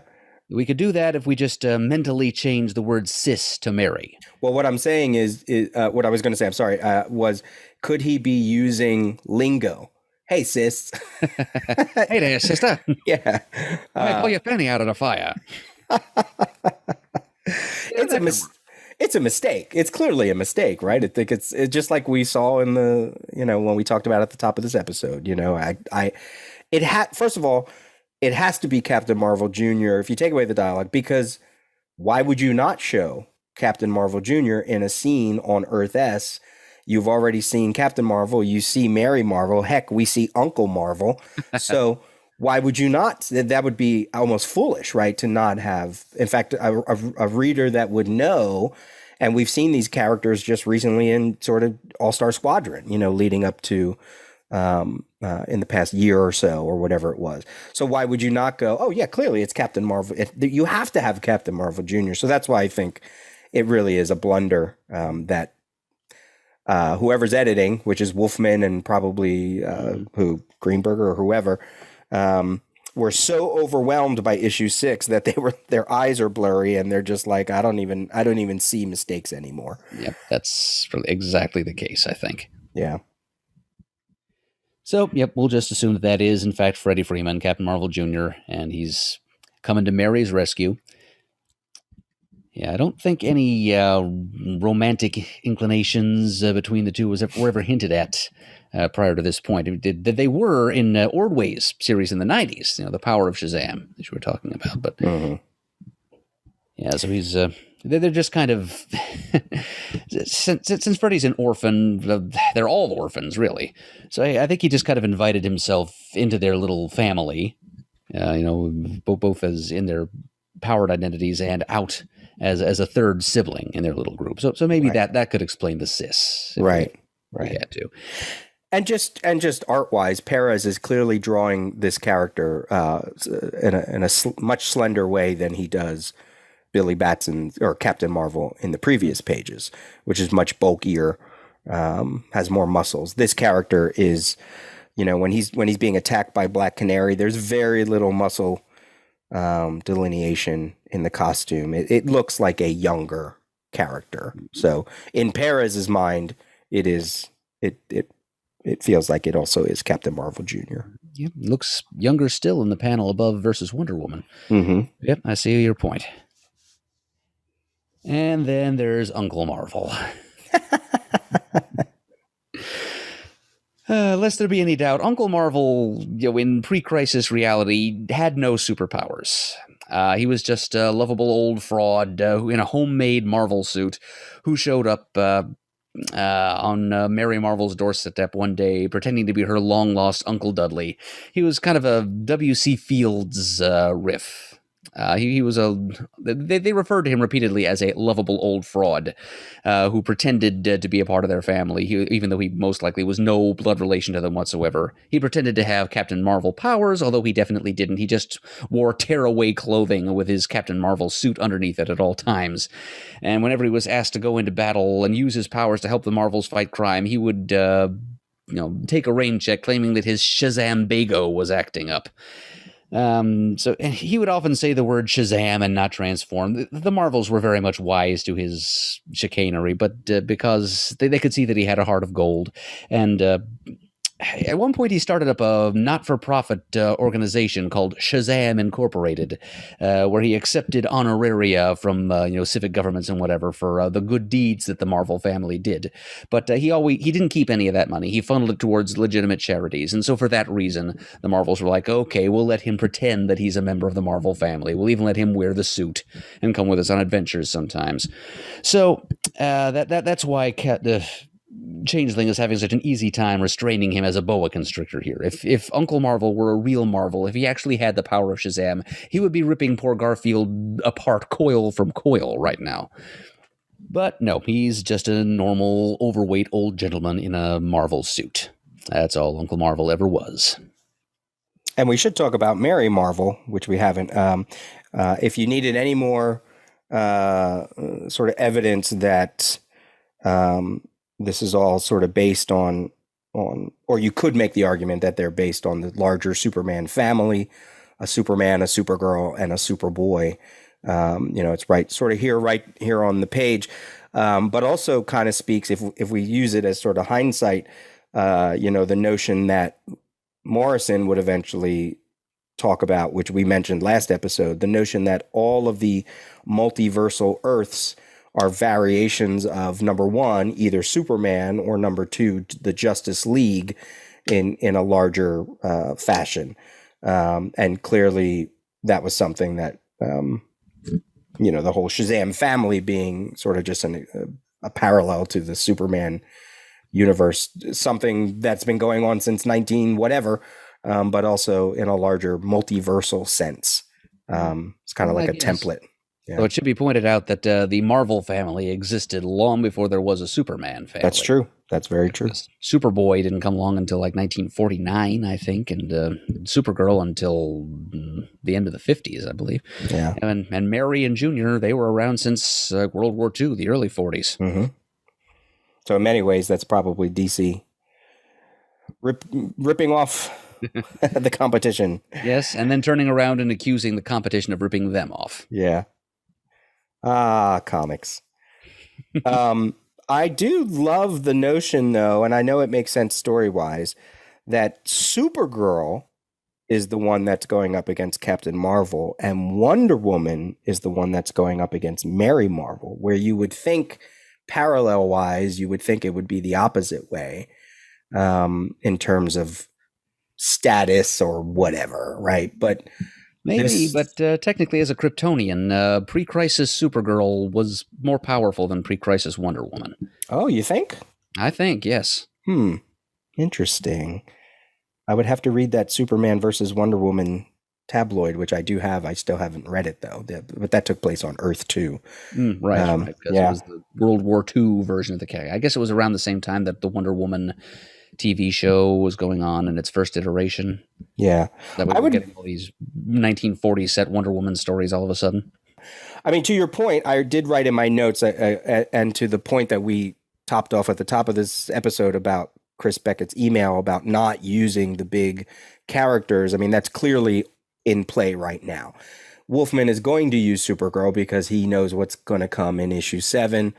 Wonder Woman almost feels like not even a supporting character in this sequence. She's like a cameo, you know, and she feels she doesn't really get much dialogue. She's certainly not leading this group, and she can't hold her own against Mary Marvel, because that's not the point, right? The point is the Marvels are supposed to be larger than life because we're being introduced to them. So I totally understand that. And this is their home turf. Correct. I don't know if I agree that Supergirl would be more powerful than Wonder Woman pre-crisis. I mean, her character is so, Wonder Woman's character is so, it just morphs a lot, right? Like it morphs based on the story, what you need her to do. She's writing her. Yeah. So, I mean, certainly her characterization is inconsistent. She's not moving planets like the way Superman is, but who knows? There might be some Silver Age story where she wraps the lasso around the moon and throws it. You know, I don't know. So, I mean, I totally see your point. I think there could be an argument made both ways about the two. Because I feel like what we've been saying, though, is that in Crisis, the way Wolfman writes Supergirl is also very different than the way she's been portrayed, especially in, like, say, like the early 80s, where she's fighting Ambush Bug and little mini duplicates of herself. You know what I mean? She's not fighting. She's meeting Prez. Yeah, right. So, but Wolfman is the one I feel that is, when I think of the characterization of Supergirl, pre-crisis Supergirl, so I really think of Wolfman's characterization because I'm not as well read in whoever else, you know. Yeah, same here. Yeah. So she comes across as with that scene with her and Batgirl in issue 3 or 4, you know, very, very level-headed, very ready to go, ready to take on this challenge, this larger than life challenge. We're going to have a lot to say about her in issue number 7 in terms of her personality, her in comparison to Kal-El in that issue, and even in this one where she's taking charge, and I love this version of Supergirl, and I feel like if this is the version we would have had throughout the 80s, it might have been a much different story. Yeah, maybe she would have had a series that lasted more than a year or two. Yeah. Yep, I totally agree. Yeah, Wolfman's doing all he can here to build her up. You know, and in this issue and the few preceding it, before her big heroic sacrifice. And just real quick, I wrote here, you know, this Wonder Woman was not a Wonder Woman that could fly. She could glide. And you can kind of see evidence of that. She doesn't, you know, she's sort of hanging in midair when she's lassoing Mary Marvel, but then when she gets struck, she's on top of a water tower or whatever that is. So yeah, but she was a character that was always about the air currents at this point. It wasn't just a straight flight power, which again, I'm sure was depicted differently depending on the creative team. And then two questions maybe to throw your way. Number one, what is Harbinger doing? I know we're going to find that out in the next couple issues, so maybe we can wait. But number two, this is like we've been saying about Earth's ones and Earth 2. This is the last time we see Earth S, Earth X, and Earth 4, although this is the first time we're seeing that. But really, the pre-crisis, untainted, untouched version of these. If we get them post-crisis, it's not the same. It's just not the same. So, any thoughts about seeing not only just Earth S, but the Earth X as well? The final throes of these worlds. Well, not really, because we're not seeing them at their best. Maybe that's why I'm so desperate to find little, the local color, if you will, things like the newsboy hat and the men's hats of the people on Earth S. Just to see some glimpse of what the global culture was of these parallel Earths. We barely knew them, really. We barely got a chance to explore them and find out what makes them different from the more mainstream Earth of Earth 1. Before they're wiped away. I mean, we'll see in one of the when we get around to talking about the crossovers, we do get to see one other scene on Earth S there, because in All-Star Squadron, a few the Earth 2 heroes do blunder into the 1940s era Earth S and help Captain Marvel fight some shadow demons there. So there's a little extra glimpse at that parallel Earth anyway before the final curtain falls. It almost sort of suggests, had DC been so had they been so adamant about delineating these different Earths the way Wolfman has been and the way they've been shown in this issue, maybe you wouldn't have had to have a crisis to maybe you wouldn't have believed that readers were so confused about which Earth was which Earth, which, to be honest, I think that was an excuse more than anything. Yeah. But if we had a series that was Earth S and it was completely everything we've been talking about, a different culture, a different costuming, same thing with Earth X. And that is something that they tried to do later, years later. Every time they showed different Earths, they really tried to go, okay, they have to be different. But yeah, I guess the charm of just going, it's different because there are different people, that's not enough. It wasn't enough to sustain stories or characters or whatever. Yeah. Different people, there's got to be a domino effect there. It's one of the things I enjoyed about Warren Gibbons' Watchmen was the little subtle background ways that the existence of superpowered beings, changed, the broader culture. Little things, like fashion and consumer goods and whatnot. Right. Any other thoughts about this sequence? Nope. I think we're ready to move on. Okay. All right. So that'll bring us to pages 20 and 21. Page 20, we check back in with the other two exogenous Earths, Earth X for about half the page, and then Earth 4 for the second half of the page with Harbinger right in the middle of it.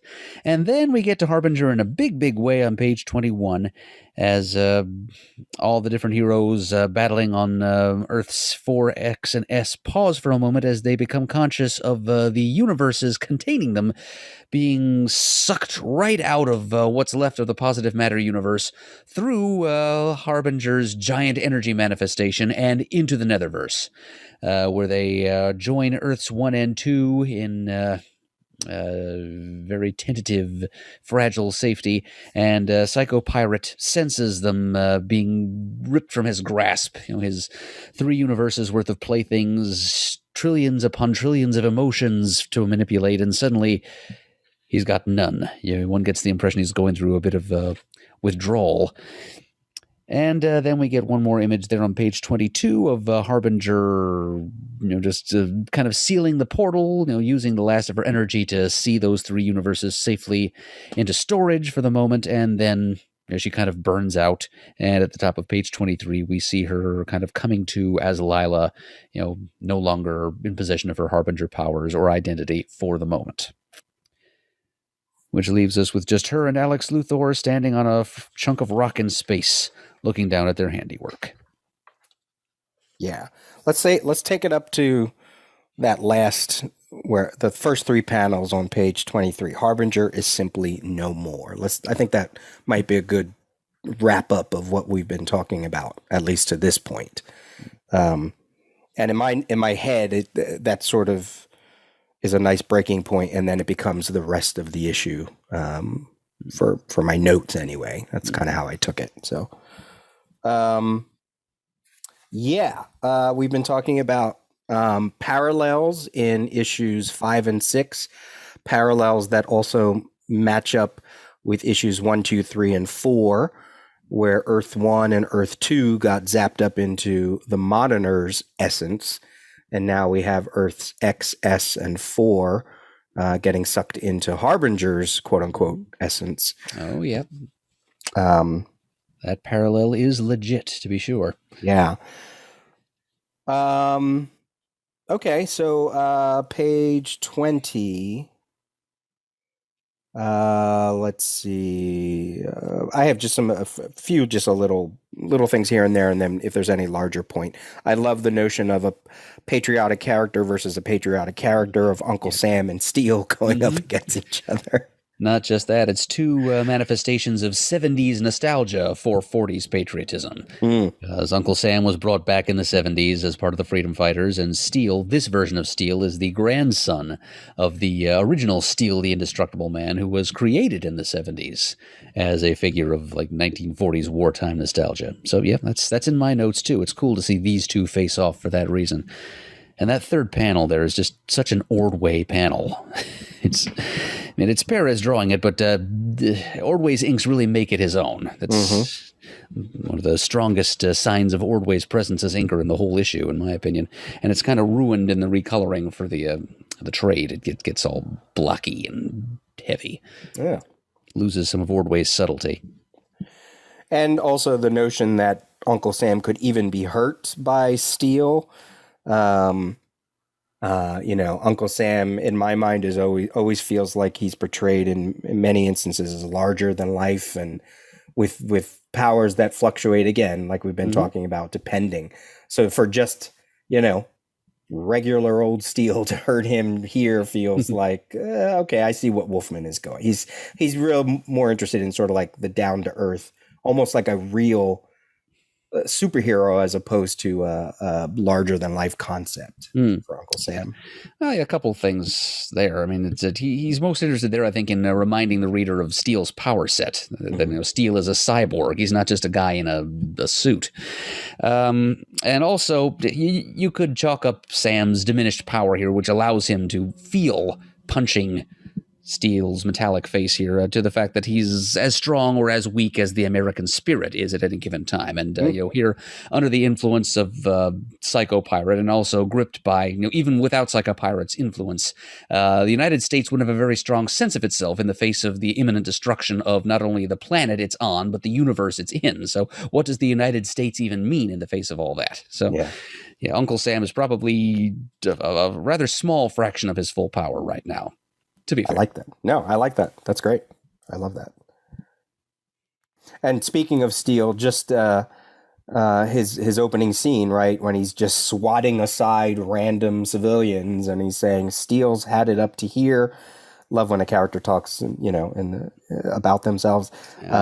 His scrappy Detroit League spirit is showing there. Absolutely. I wrote that here. I was like, yeah, because he was like that. He was a hothead. He was very brusque. He was just someone that, in many ways, sort of reflected Cyborg's nature. From the new Teen Titans being turned into a monster. Yeah. So yeah, I love that. I love that he's just gotten sick of it, and he's like, I don't care. Maybe we should. You want to see? We came to Earth to save it. You want to see it die? Maybe we should let you. Ouch. Yep, that's on brand. And there's the prone body of Northwind between his legs there. Yeah. I guess the crossover between Infinity Inc. and the Justice, so the Detroit Justice League, which was billed as the last Parallel Earth story, had that happened by this point? No, because that would have spun off. That was definitely branded as a Crisis with a Crisis banner, right? That's the one you're talking about. Yeah, I think so. Yeah. Yeah. So that wouldn't have. I'm looking it up right now. We aren't DC hasn't really been hitting their crisis branding just yet. So here, Justice League of America 244 came out in August of 1985. That's the one with the cover of Steel versus Steel, grandson and grandfather fighting each other. So 2 more months. Okay, so that's the actual publication date as opposed to the cover date. Correct. Okay. Yeah. And that would so it's Justice League of America 244 is the first point. That came out in August 1st. And then there's the annual, which also came out in August. That's Justice League of America Annual 3. And then Justice League of America 244, which came out in September, which has a tie-in to a later issue of Crisis concerning Steel's disappearance during a battle. That's in September. So we're getting close, but we're not there just yet. Yeah. Okay, so there's no reason for Steel and Northwind to have any attitude towards each other whatsoever. They're kind of, this is their first encounter. Yeah. Just colleagues in the middle of a crisis. We have here Block is the one who is discovering in this grouping on Earth 4 that he feels that it's Psychopirate behind. And to your point earlier about what information did these heroes have, he says, John Jones, remember what Pariah told us about the one who disappeared, the Psychopirate? I think this is his handiwork. So there's evidence that Black Canary could have figured it out because maybe it's in their mind recently before the satellite got destroyed. Yeah, I guess if she and Block tumble to the same conclusion. Yeah, Block misspells John Jones's last name, by the way. They 2 N's and 1 Z. They correct that to 1 N and 2 Z's in the trade collection. That's good. That's good. Maybe it's his way of speaking. You know, he just overemphasizes the N's. It's a Dryadian thing. But then we do get a notion here too that we were getting sort of one very strong emotion per Earth, but now when Katana is fighting Judo Master, fighting me more from terror than anger, his emotions keep changing as if he's not in control of himself. Yep. Good on Katana for being able to sense that in her opponents.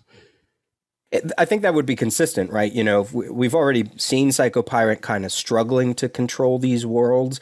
So for him to be able to exactly pinpoint that one Earth is going to have this emotion, one Earth is going to have this emotion, third Earth is going to have a third emotion. It sort of makes sense that he probably would be cycling through the rainbow of emotions as he's going bonkers, right, trying to overwhelmed by this power. Keep it together as to set up some kind of set pattern.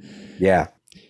And we've still got Harbinger hovering there in the middle of everything. And yeah, in the 1998 trade, they recolored Harbinger's ethereal blue in all her appearances throughout this sequence, to kind of a framboise color, like a raspberry reddish purple. And every time she appears on page, it kind of looks like a jelly stain, and it's not as good. Nowhere near as good as the original ethereal blue. Yeah. Page 21? Page 21 is a big happening. It kind of shows us a parallel to the ending of issue 4, I believe it was, when Earths 1 and 2 stream out of being and all their attendant planets in their universes through the Monitor. As you said, this is a great parallel to that, as Harbinger emulates her mentor and father figure, Monitor, and also emulates his Christ-like sacrifice. You know, she's got her arms spread out there in the cross position, and we see some quick little panel looks at what's going on in Earth 4 with Jay Garrick over the unconscious form of Peter Cannon with Peacemaker in the background. Earth X, we have 2 freedom fighters, Phantom Lady and a Human Bomb, and also Starfire of Earth 1. And Earth S, as we've got Captain Marvel and Supergirl still duking it out with each other, which is more support for the fact that it was probably Captain Marvel Jr. who was showing up to the fight with between Mary and Wonder Woman. As they kind of pause in mid punch and turn around to witness the Earth they're on and the entire universe it's in being sucked right out of what's left of the multiverse. They all begin to move. They are drawn away from the antimatter cloud, which cuts through their very fabric, drawn from certain death. And they go zipping into Harbinger's giant midriff there and disappear through the portal. And Psycho Pirate in the Anti-Monitor's stronghold is aware of it. He complains to the boss, still calling him just plain Monitor here. Monitor, I was controlling all their emotions. All my power was focused. No, billions of souls crying out at once. He goes a little Obi-Wan Kenobi for a second there and then just cries out no as he realizes all of his toys have been taken away. I wrote that. Go ahead, Peter. I have that same notion about the Star Trek, the Star Wars echo there. I feel a great disturbance in the force as if millions of voices suddenly cried out in terror and were suddenly silenced. I fear something terrible has happened. Yeah, art-wise, it's a great page. Yeah, I'm going to have a lot to say about this page and the next page. By the way, I just wanted to... Yeah, okay, so the actual image of all of the universes, Earth 1 and Earth 2 going into Monitor is from issue number 5.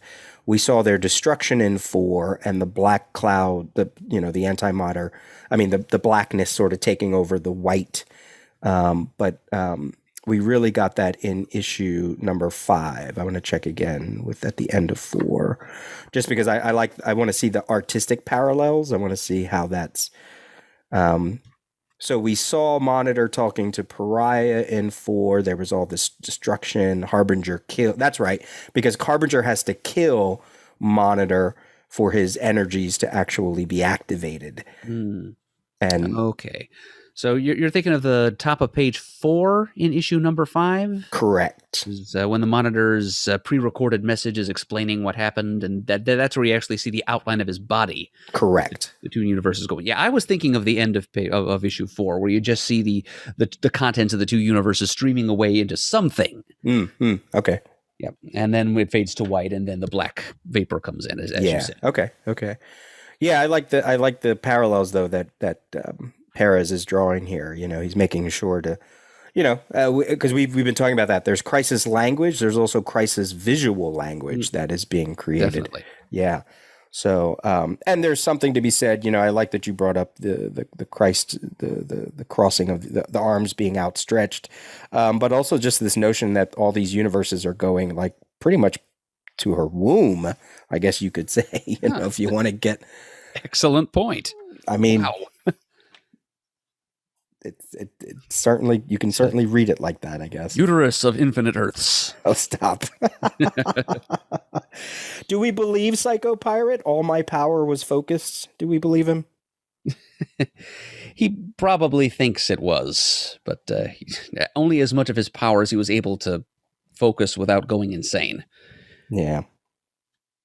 Yeah, I wrote in here, the level of power here, even though we've seen it before, the cosmic nature of it all, the meta, M-E-T-A, meta level of it all, Perez defining and creating crisis imagery not only for the DC universe, but for comics in general. We've seen some of this especially with the Spectre, like in Silver Age comics and Bronze Age comics, or even just recently in like All-Star Squadron when they were in that whole Earth X thing, battle where he's trying to hold the Earths apart. Like that's a very Spectre thing, right? Love that. Always love that imagery when he's bonking an alien over the head with the moon. With a planet. Yeah, with a planet. I just would really love to know if we've ever seen anything sort of on this level. And not just the image of a universe being absorbed by some cosmic being, but the very notion, the idea that it's your publishing line that's being, your DC is literally saving, if not the universes, at least the characters, and going, oh, nope, we're not letting them disappear.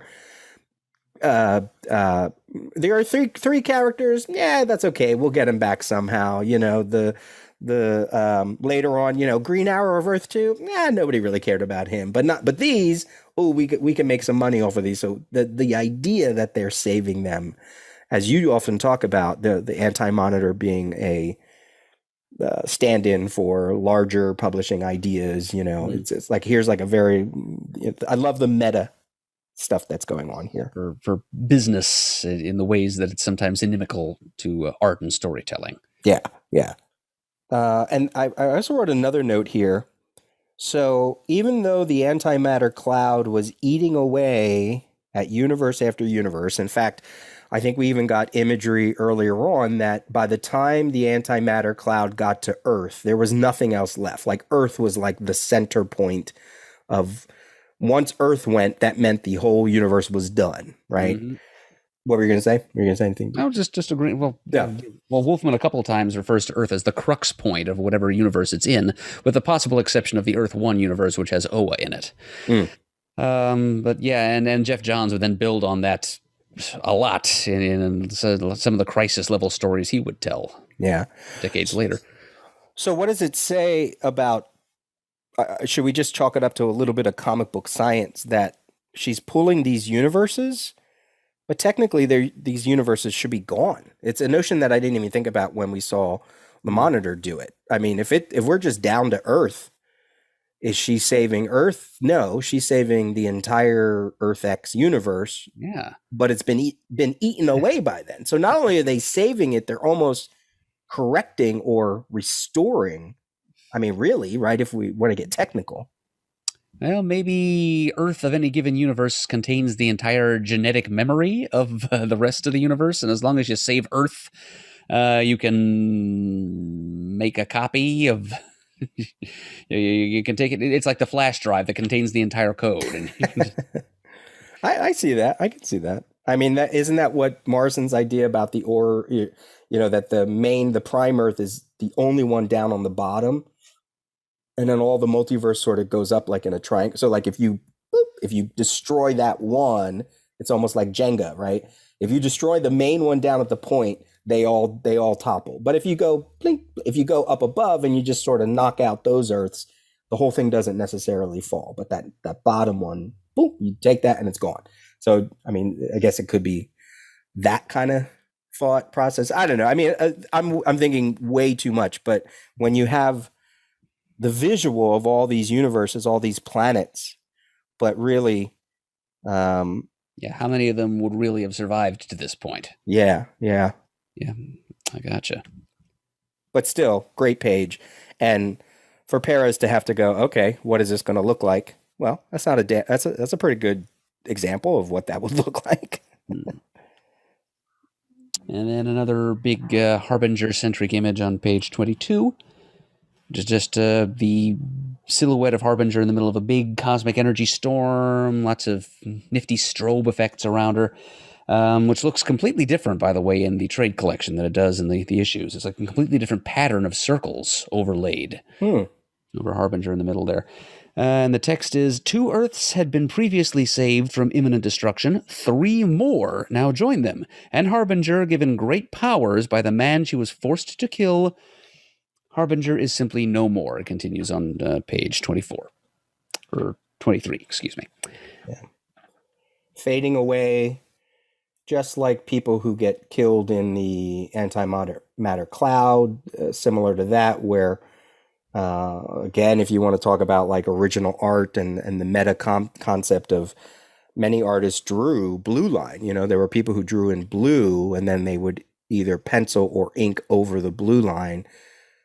Because the blue was apparently better for scanning or something like that. But this, Harbinger is being wiped out. It's almost as if Morrison, like from Animal Man or whatever, took or that wacky cartoon, just took an eraser and erased her right out of existence. Oh yeah, I'm looking at the, yeah, right. Yeah, it's all sort of, I wonder why they did that. Maybe it's because they're drawing, there's so much pink as opposed to blue. I wonder if, the lines coming out of Harbinger are pink and the background is blue, whereas in the original, the lines coming off of her are blue and the background is white. Right. And they just needed to add extra circles. That's weird. I don't know. Some of the circles that are in the original are not in the recolor. Just look at that little straight row of 4 little circles emanating from Like her left Har- armpit. well, it's looking more like her crotch region. Oh, got it. Going down at a radiant about Yeah, I see a which ones you little bit mean. off to the left. Those circles are completely missing, Yeah. just as a point of reference. Hmm. Don't know what the thinking was behind that. It's so odd. I do like that it's a splash page, though. Number one, we don't get many of those. It's nice. It opens up the issue a little bit. And I have to imagine for Perez, it's a nice way to catch up. Like if he's thinking in terms of how many pages he has to draw. Yeah, that looks like a splash page. Yeah, I'll just draw the silhouette. I'll draw some circles. Here's some lightning bolt and 1,000 lines all over them. So maybe it's not a shortcut now that I think about it. It still is, I think. He doesn't need to think quite so much about the placement of the lines, at least. I'm sure he'd knock this one out in half an hour, I bet you. Boy, the inker came to that and goes, what? I got to do what? Now, my love of this page is because of everything that has come after the crisis. And in many ways, I see this page as an unintentional, who am I to doubt Grant Morrison, an unintentional precursor to the multiverse map. So what I love about the original issue coloring is you have, it's magenta or pink, but I'll say red and yellow and blue. First of all, you got the primary colors of everything that comics were based on, right? CMYK. Whether you're talking about the coloring of Golden Age comics, whether you're talking about the coloring of Superman, red, blue, yellow, boom, all there on the page, okay?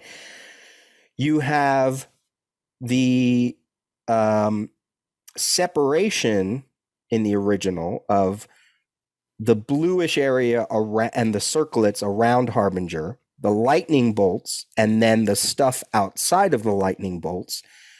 The stuff outside of the lightning bolts makes me think of the bleed. The lightning bolts make me think of the Speed Force, and all of those circles make me think of all the different planets that were on the multiversity map. And in the middle with the Hall of Heroes, where technically you could say everything comes from on the map.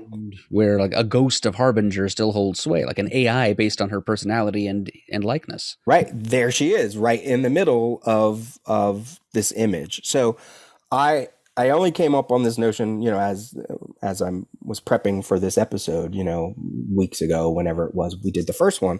And I was like, again, this notion of creating, intentionally or not, Perez has created visual language. Did Morrison go back to this and kind of go, oh, look at this? Because even in the multiversity map, when you look at it, it kind of all is where the bleed is where the red is on the outside, where the Speed Force is kind of where the lightning bolt is. And then there is something called the monitor sphere on that map as well, which is kind of like hugging the one of the outside inner layers. So I love that. I don't know if it's intentional or not. I probably would say it's not, but in my mind, the construction of the multiversity map could very well have its origins on this page. So I love that notion. Interesting thought. Yeah. Harbinger sacrifices one of herselves, or I guess Harbinger sacrifices herself, and then Lila survives. As we kind of fade to white and then back into full color reality at the top of page 23, first thing Lila has to say when she comes to is, "Are they saved? Did I do it?" And it's Alex Luthor of Earth 3 that's there to assure her that she did. That Harbinger was the price she had to pay, although, it says, as we know, it's only a temporary setback. Harbinger will fly again. And Alex says that she sacrificed everything to save these universes, and more circumspect. Lila says, "Not everything, Alex. She fully expected to, give her all the way that the Monitor did, but it didn't come to that, fortunately." And they look down at the swirling maelstrom of multiversal existence beneath them in the Netherverse. I don't know what those stars in the background are supposed to be, because they're in the Netherverse now, and all the stars and planets and things that exist there should be what's in those 5 universes down below them. So then they're restating to one another the current state of affairs, how those 5 universes are still in some deadly danger because they're still slowly slowing, their vibratory patterns merging, and so there's still some danger there. And then at the top of page 24, we go out on a joke as they realize that they're stuck on this floating rock. And that's kind of where they're left for the time being. So there's a little breather before we dive back into more mundane matters on Earth 2. Yeah, it is an odd decision to try to make sense of what, the Monitor's limbo would look like if there is no Monitor satellite. And all the reviews that we've said, reviews that I've read and annotations that I've looked at, everybody has a question about this. Where are they? Why are they?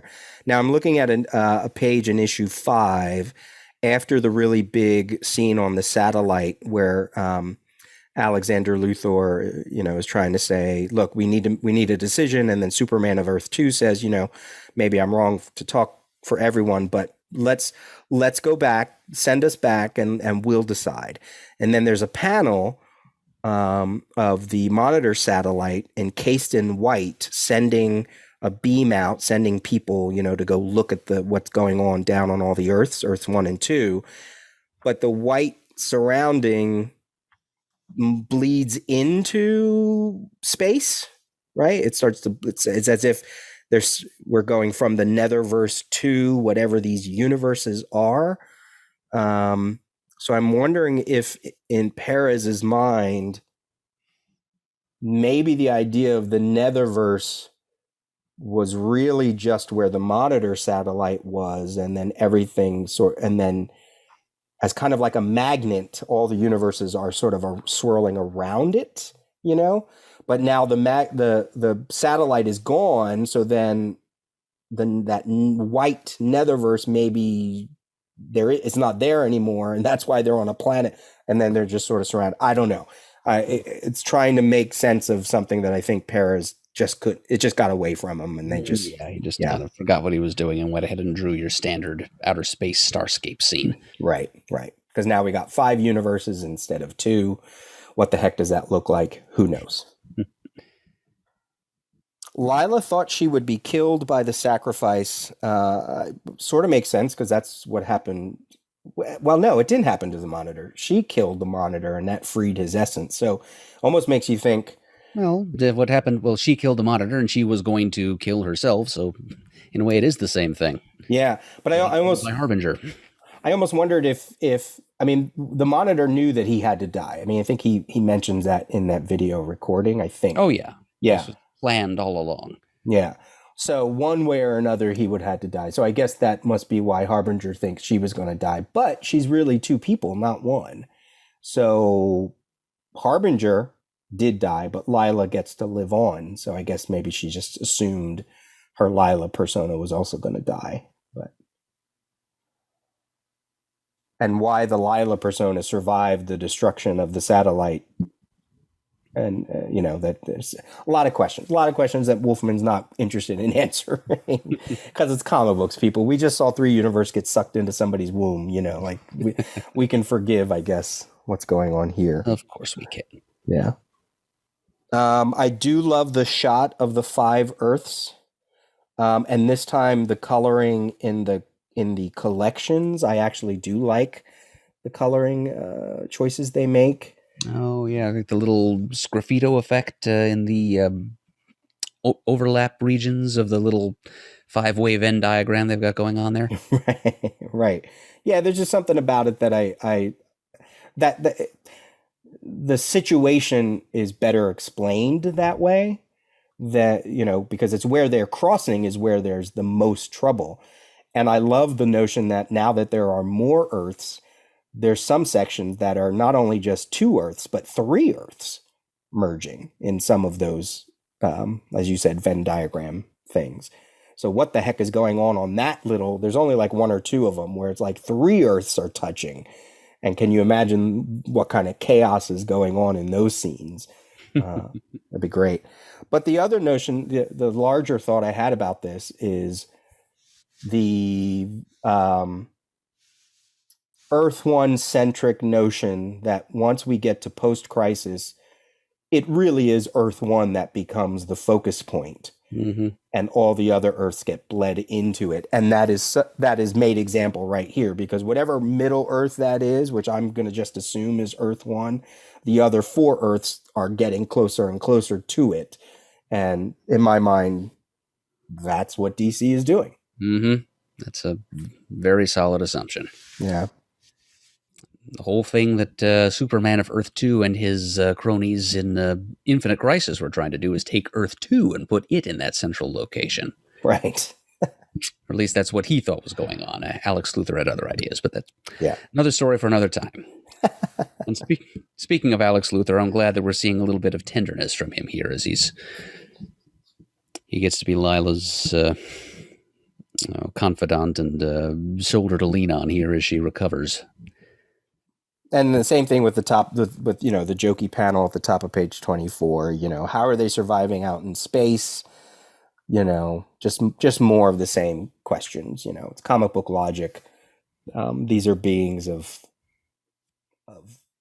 just higher powers.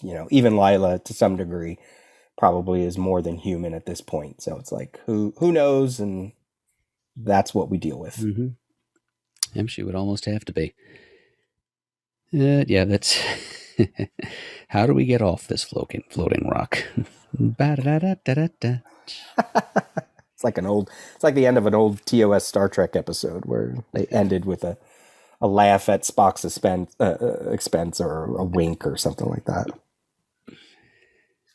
Anything else for that sequence? Yeah, one more note for the continuing typological chronicles of the original series and the collection.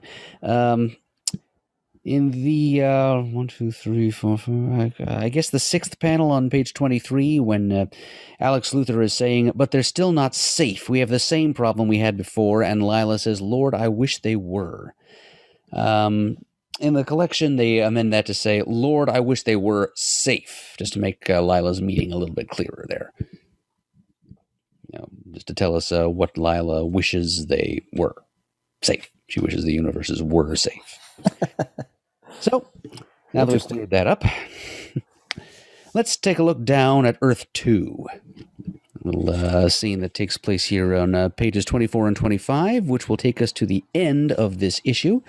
So we see a few stalwarts of the Justice Society on Earth 2. We got Alan Scott, Power Girl, and Johnny Quick soaring along in the skies, and down below we have a couple of native Earth 2 villains, Deathbolt and Perdegaton, and also Earth 1's Star Sapphire, not to be confused with the Earth 2 Star Sapphire, because I believe there actually was one Golden Age story that involved a character called that. Mm-hmm. That was pointed up in Mark Waid and Barry Kitson's Flash and Green Lantern miniseries of the late 90s.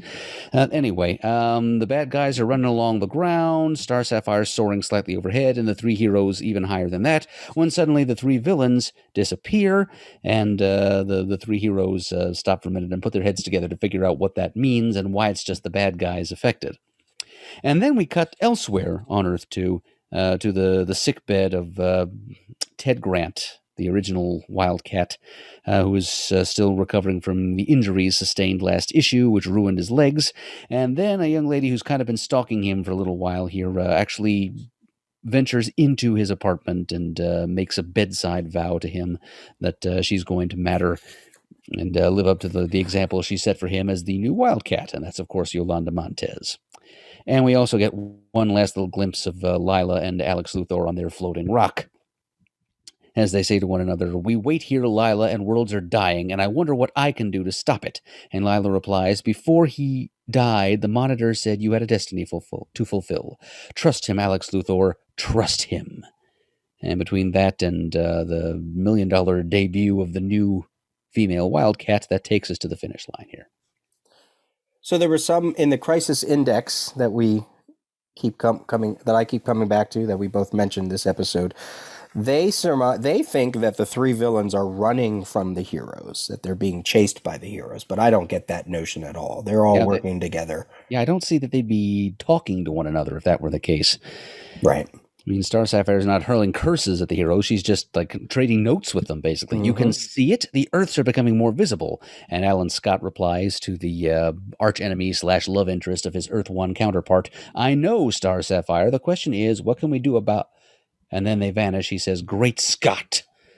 Swearing by himself, technically, since he is Alan Scott. Yeah, so I don't get that. I don't understand where that notion comes from.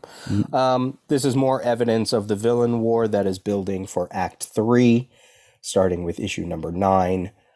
We have to finish Act 2 before we actually get to that.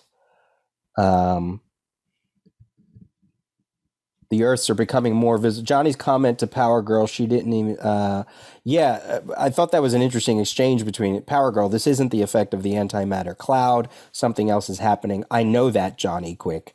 That... I think it speaks to... Johnny Quick is a World War II character.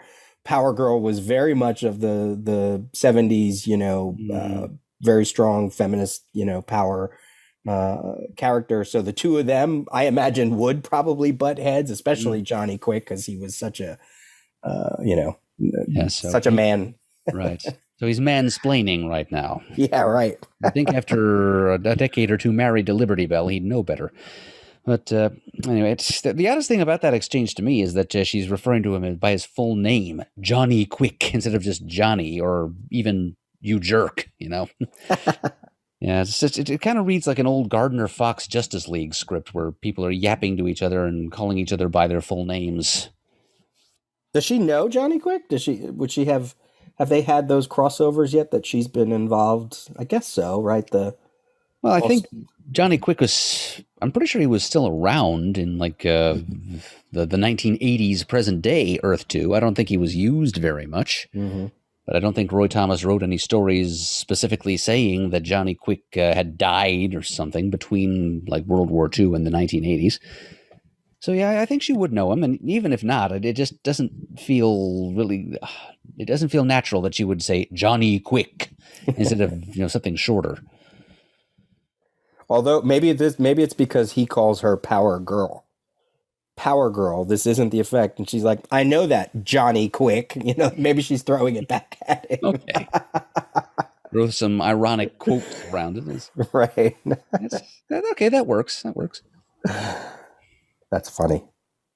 I just took note here. This is nothing big, but that Wolfman is in the narration there at the bottom when we get to Ted Grant's apartment. The sedatives have kept him blissfully aware of the crisis outside his window.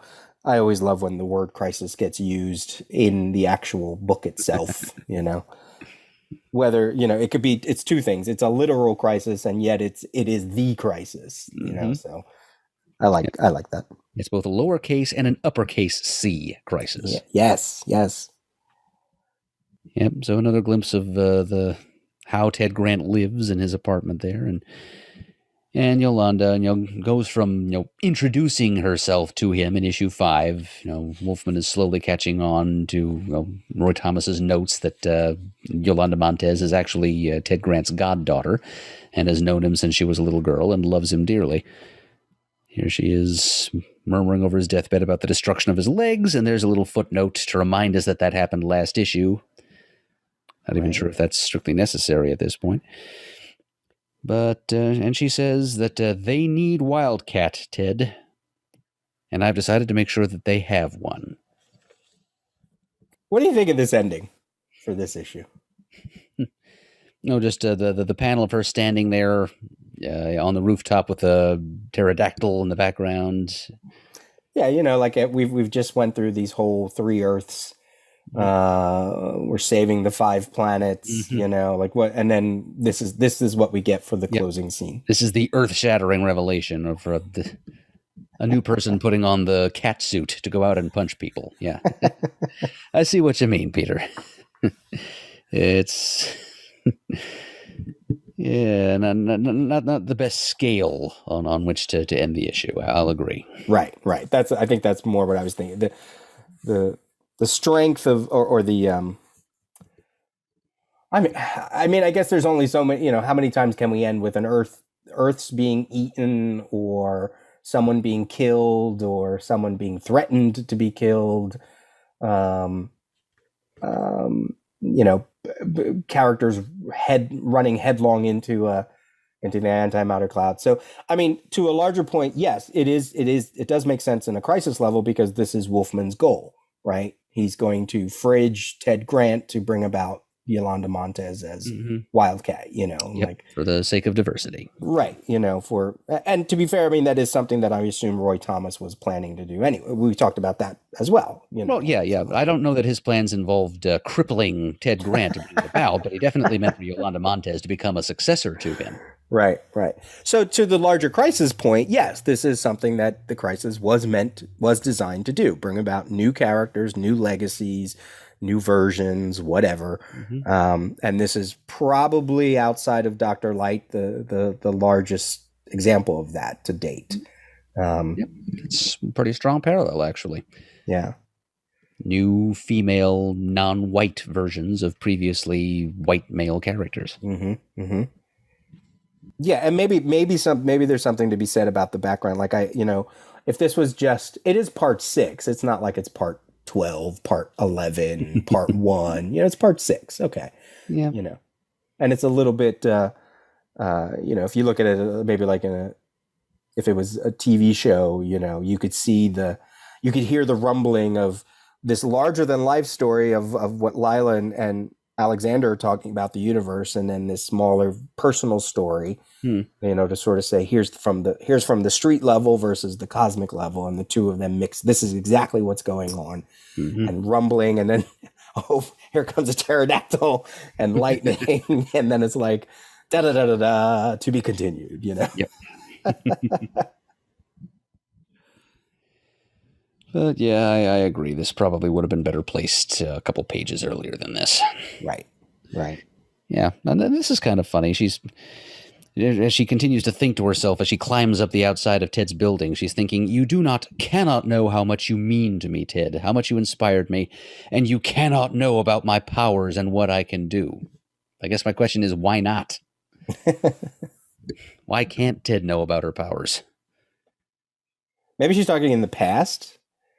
Like, you don't know how much you inspired me, and you cannot know about my powers. I mean, Oh, she just means there's no way you could have known. Maybe is Not that he must not know now. She must keep this a secret from him, but that he just he couldn't possibly have known that she was capable of carrying on in his name the way she's planning to. Yeah, I mean, it feels like she's jumping tenses or whatever it is. You cannot, you can't know about it. And what I can do, this is for you. Yeah.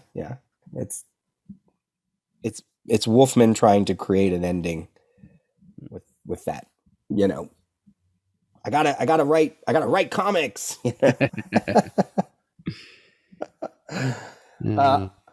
And she calls herself Yolanda Montez Reporter, which is a bit of an overstatement too, because she's a music journalist. She wrote for Earth 2's equivalent of Rolling Stone, basically. Oh, well, Rolling Stone was kind of regarded as, not sure, but maybe. But she didn't seem that way. Yeah, it's a niche form of journalism. You're right. She probably would aggrandize herself that way by calling herself a reporter as opposed to like a rock beat person. I guess it depends on what kind of story she wrote. If she's just writing about like the Go-Go's latest album versus pretty much versus the war going on in South America or something like that. Yeah. The mention of Luther's destiny. Certainly talking about what will come within the next 6 issues, but then you could also go even further, with Infinite Crisis. His ultimate destiny as a character is which I still wish someone would step in and undo. I mean, I don't know if you how much you read of Dark Knight's death metal this year, but there was actually a one-shot issue tying into that redeemed Superboy Prime. Mm. And Okay. Yeah. Yeah. it was called Dark Knight's Death Metal: The Secret Origin. Oh, cool.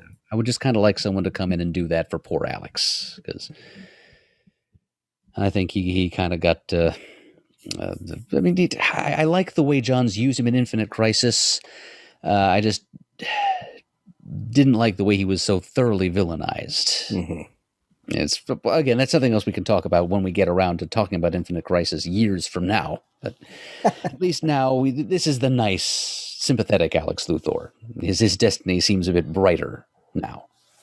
And then the blurb at the bottom of the page. Next issue, double-sized dynamite. The one you've been demanding. The origin of the Monitor. The origin of Pariah. The origin of Harbinger. The origin of everything, pretty much.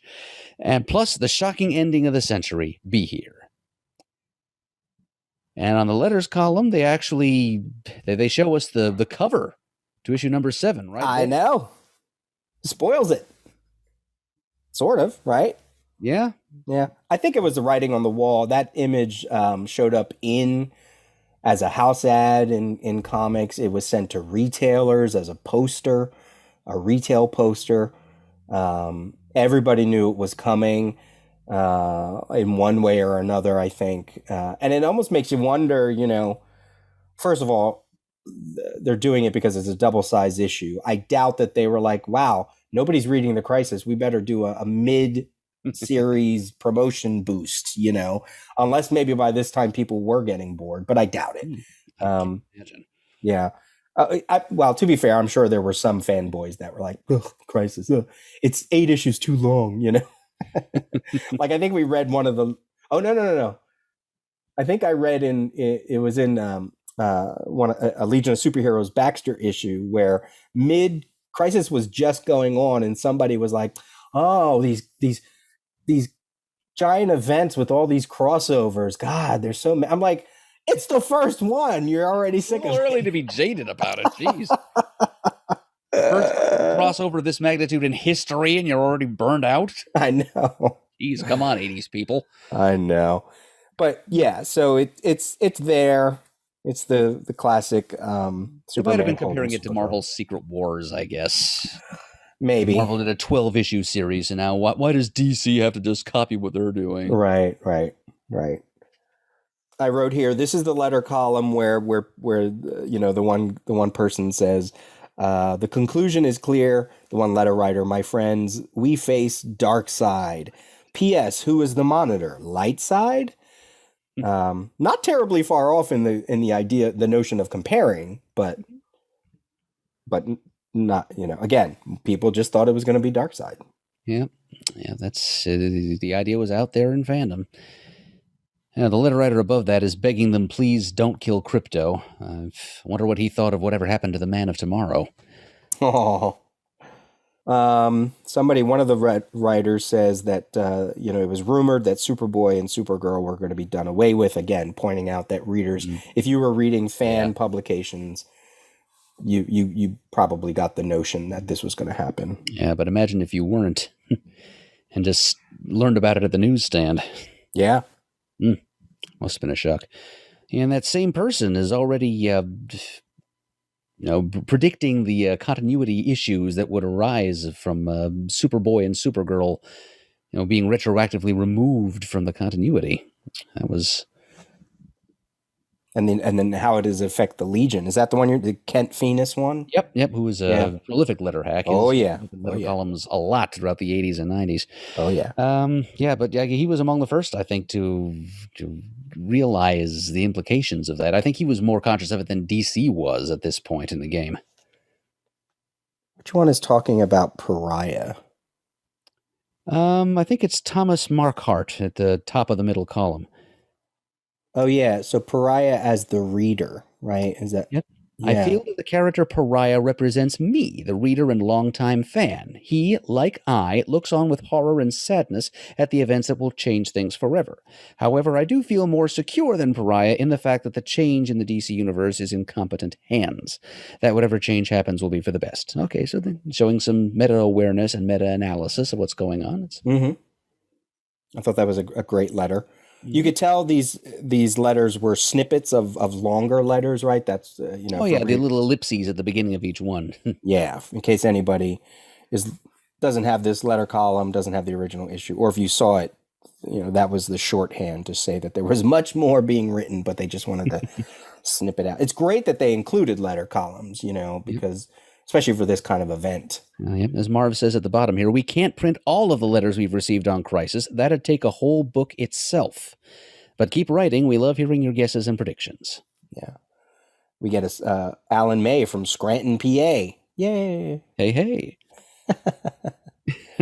I have a question. If a wave of antimatter is destroying the universe of matter, is a wave of matter destroying the antimatter universe? And Marv actually answers him. Wait and find out. Not a terribly inspiring letter column title. Crisis Mail. That's it. Crisis Mail.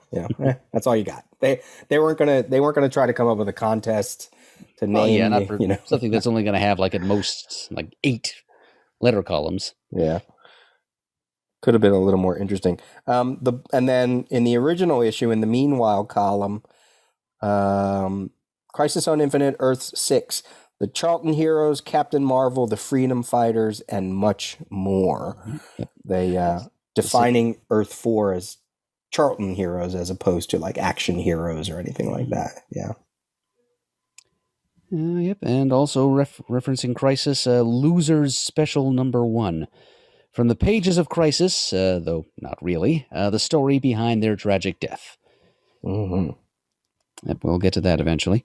And even in the text of the Meanwhile column itself, as written by Dick Giordano, there's a little reference here. Because he's outlining what it is they do in DC editorial all day. And one paragraph goes, some of the weekly meetings are updates regarding new projects, sales reports, or other mundane matters. However, we recently completed meetings regarding plans for next year and how to take advantage of the cohesive universe Crisis on Infinite Earths is leaving us. We are wrapping up the initial work, and I must admit I like the direction the editors are headed. So they seem to think they had some solid plans in place as of early to mid 1985, but that wouldn't be the case. Yep, just laid plans of editors and men. Yeah, because if our timelines sync up, I guess they're probably referring to Crisis of the Soul, or there was another title as well before it became Legends. So if we're thinking this book came out in June, that Meanwhile column probably was written in, let's say, May, knowing that it was going to be in June books. So May of 1985, before Crisis was even over, I think they probably are still batting around the early ideas of what will become Legends by this point. And there was another name too, and I can't remember. It was Crisis of the Soul and Crisis something else too. It's in that one back issue that I have. A very early working title was simply Crisis 2. At least that's how it was pitched to creators that they were trying to get to work on it anyway. Yeah, well, and maybe that's what it is. Yeah. So yeah, so that's it. That's Crisis on Infinite Earths issue 6. I think did we give general thoughts? What do you think of the back half of this issue? Well, it proceeds logically from the front half. I think the issue as a whole, this is something I've been thinking the whole time we've been recording this episode and the last one. I think, for my money, it's actually one of the thinner issues of the series. A little bit of a breather. It's just a time to portray some of the chaos spilling over to the remaining Earths, and also introduce the readers to the other 3/5 of what will be the components of the singular DC universe to follow Crisis. Just reintroducing them, or introducing them for the first time in some readers' case, I'm sure, to the Fawcett heroes, the Charlton heroes, and the old Golden Age quality heroes. Yeah, I'm pretty sure this is the first time those Charlton heroes that I ever read a comic with them in them. It's not like back in the 80s I was hunting early Charlton characters. Had I seen them before in like in a magazine that I might, or a CBG that I might have been collecting, maybe, but I doubt. Or maybe, like when comics had ads for back issues, buy these back issues, maybe like in the rundown, maybe I saw Question or Peacemaker, but I doubt it. So you're right. I mean, it's thin in story in relation to the Crisis, but it's huge in being, if you want the first appearance in the DC universe of many of those characters, then you need Crisis number 6. That is a pretty big deal. Yeah. And of course, the big reveal of the Anti-Monitor. Absolutely.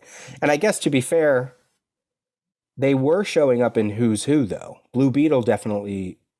Oh, was he in the original Who's Who? Yes, he was. Yeah. So we did get Blue Beetle. We got Judo Master by this point. I think. What issue are they at? Let me look what issue they're at for Who's Who at this time. Oh yeah, Captain Atom was in the original Who's Who run also. So yeah, so I guess really, arguably, it's Who's Who that they really first show up in. Blue Beetle's. Well, he was in Crisis number 1, so he would that would have predated Who's Who number 2, wouldn't it? I'm gonna look it up right now. Listeners, be gentle. So I'm gonna go to Crisis number 1, which came out January of 1985. Not April. Stop. There was something recently that I read, and they were like, "Oh, Crisis came out in April of 19." It's like, no, it didn't. Stop. Because you remember. I mean, you've said this several times. You remember buying it. You like the last week of December. Yeah, it was like winter. I remember one of my early Who's Who even has like water damage because of a snowdrop or icicle drop or something like that. So issue 2 of Who's Who came out in January of 1985, January 17th. So it came out after the first issue of Crisis. So that still is legitimately Blue Beetle's first DC appearance. Yeah, is that the one he's in? Is he in 2 or 3? I can't remember. I think it's 2. Oh, no, I think it's 3 because that's where Blue Devil is. Oh, you're right. Yeah. So he was in Crisis first.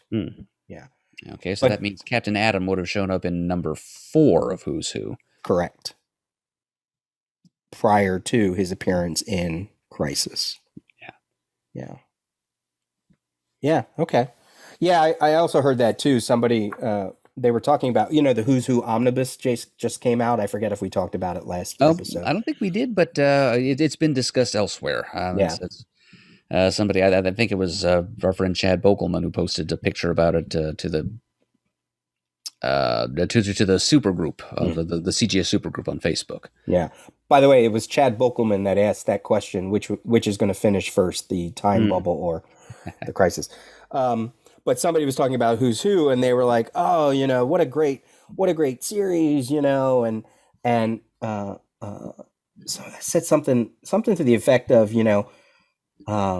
so smart of DC to do after the Crisis, it's like, no, that was going on. Who's Who number 1 came out first. It was coming out concurrently. They were companion series from the start. Yeah. So, yeah, I saw that omnibus. There's no way I can't do omnibuy. I just can't. They're too big. I want to see it, but I don't want to own it. We've still got the single issues, and the CGS Studio still has that library-bound version, which has all the signatures in it. Pants continued that project even after you had moved on. You still took that thing along to conventions and got a lot of contributing artists to sign it. Oh, that was so... And they love looking through it, right? I remember like some people at Pittsburgh, and they were looking through it and going, oh my God, I forgot I did this or whatever, and just fantastic conversation piece. That's, yeah. Definitely. And then I did want to make mention here. Well, let's talk about, first of all, issue number 7. I don't think we're going to get through that in 2 episodes. No. I don't know if it'll take 4, but I can guarantee at least 3. The cover is a lot. Yeah. And I sort of want to go through. I think it'd be also nice. We'll go through the cover. We'll go through the first part the cover, with the hope that we can at least touch on interior pages. If we don't, I would like to at least also touch on all the Crisis 7 homages from other covers, people that have, you know, endlessly recreated. It would be fun to for you and I to just kind of bounce back and forth. I'm going to go ahead and compile everything that I know, and I'll send them your way, and we can have quick conversations. And if we don't talk about all of them, that's fine. But, you know. It's you're going to be doing the heavy lifting there, I think, Peter. I'm sure you're aware of a lot more such homages than I am. Yeah. And there's people online that have done the work for us, so that's good. But there's also interior pages that have the same kind of feel. So I just think it'd be fun to kind of for us to look at, pick out which ones are our favorites, and just sort of instead of waiting to do that later, let's just do it while we talk about the cover, knowing that we're going to be talking about that cover anyway, at some depth. So, but then you're right. It is a double page. It is a double-sized issue.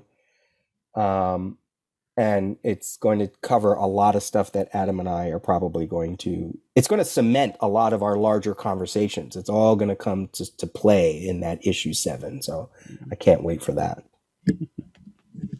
Let me read a quick email. Kurt Matilla out in California. Gentlemen, I recently did a re-listen to all the Crisis tapes while following along with my trade paperback. Once again, reminded of what a truly amazing podcast you two have created, researched, and produced. And just as I was beginning to feel the tinge of melancholy from knowing that I'm all caught up with my favorite podcast, but not knowing when a new installment might be recorded, I woke up this morning to a new episode. That would have been number 23. What a treat for these almost post-pandemic times. Keep up the work, the stellar work. This Crisis kid is thrilled beyond belief. Sincerely, Kurt Matilla. Mm-hmm. Yeah. He's a good egg, is Kurt. Yeah. He had a podcast of his own for a while there about general entertainment industry matters. It was called The Big Pull.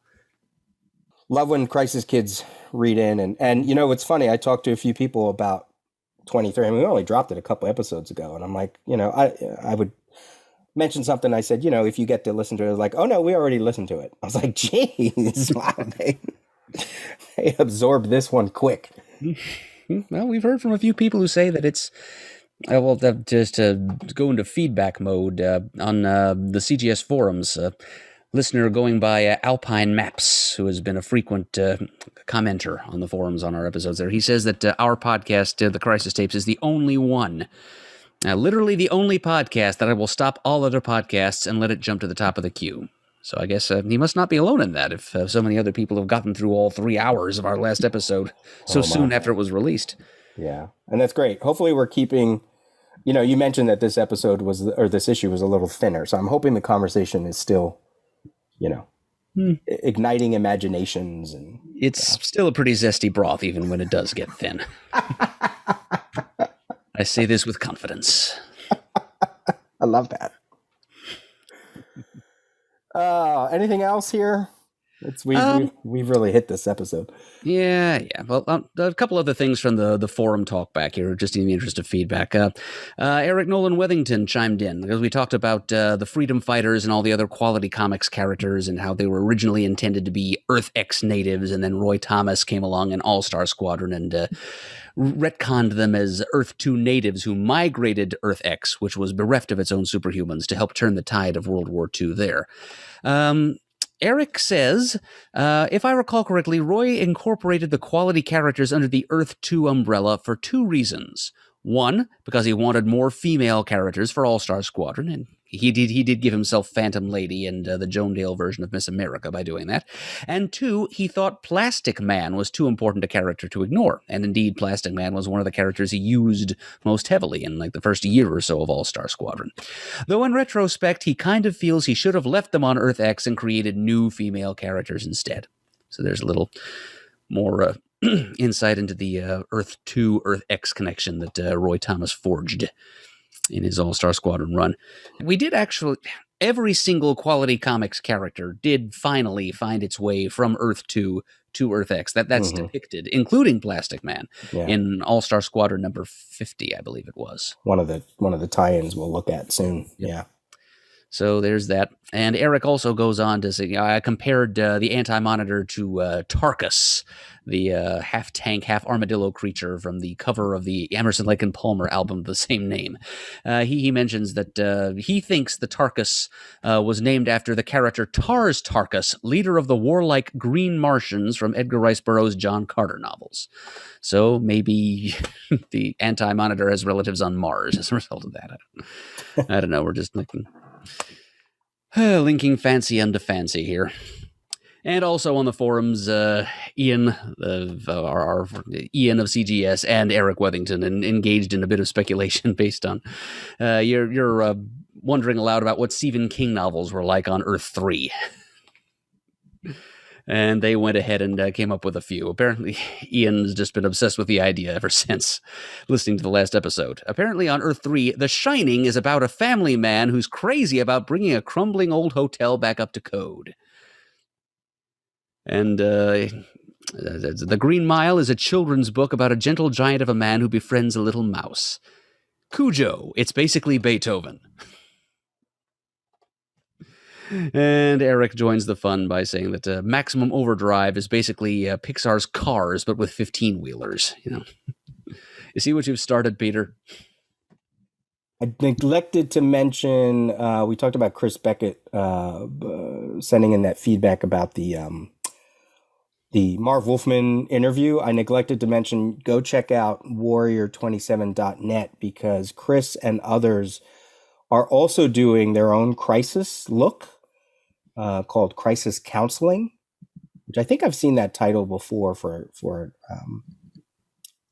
I think did DC use that during Infinite Crisis? I can't remember. So they're doing he's doing his own sort of journey through Crisis, which is pretty cool. So it's a parallel to our own program. Yeah. I mean, there's we frequently dip into who's the annotator that we both cite every John Woodward. Oh, John Woodward. Okay, yeah. The annotated Crisis. Yeah.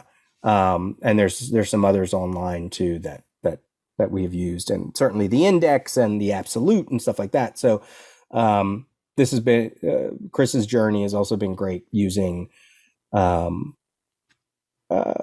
meanwhile columns, interviews.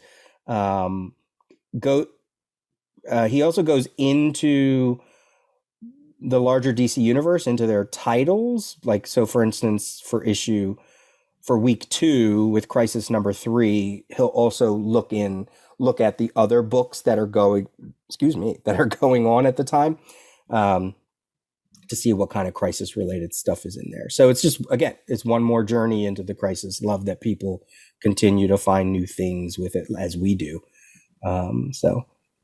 Check out warrior27.net, just because I forgot to mention it at the top of the episode too. Yes. Here. I think we're more than done with this. Let's roll out of here. All right. Adam and I will be back whenever we're back. Mm-hmm. Yes, time is in flux after all, and yep, you'll hear from us again, maybe about Crisis number 7, maybe about a mystery topic. There's no telling. Yeah. But in the meantime, please do check out the comicforums.vanillacommunity.com and leave some feedback about what we're talking about here, or stop by the CGS Supergroup on Facebook and do the same. Now, we love to hear from you guys.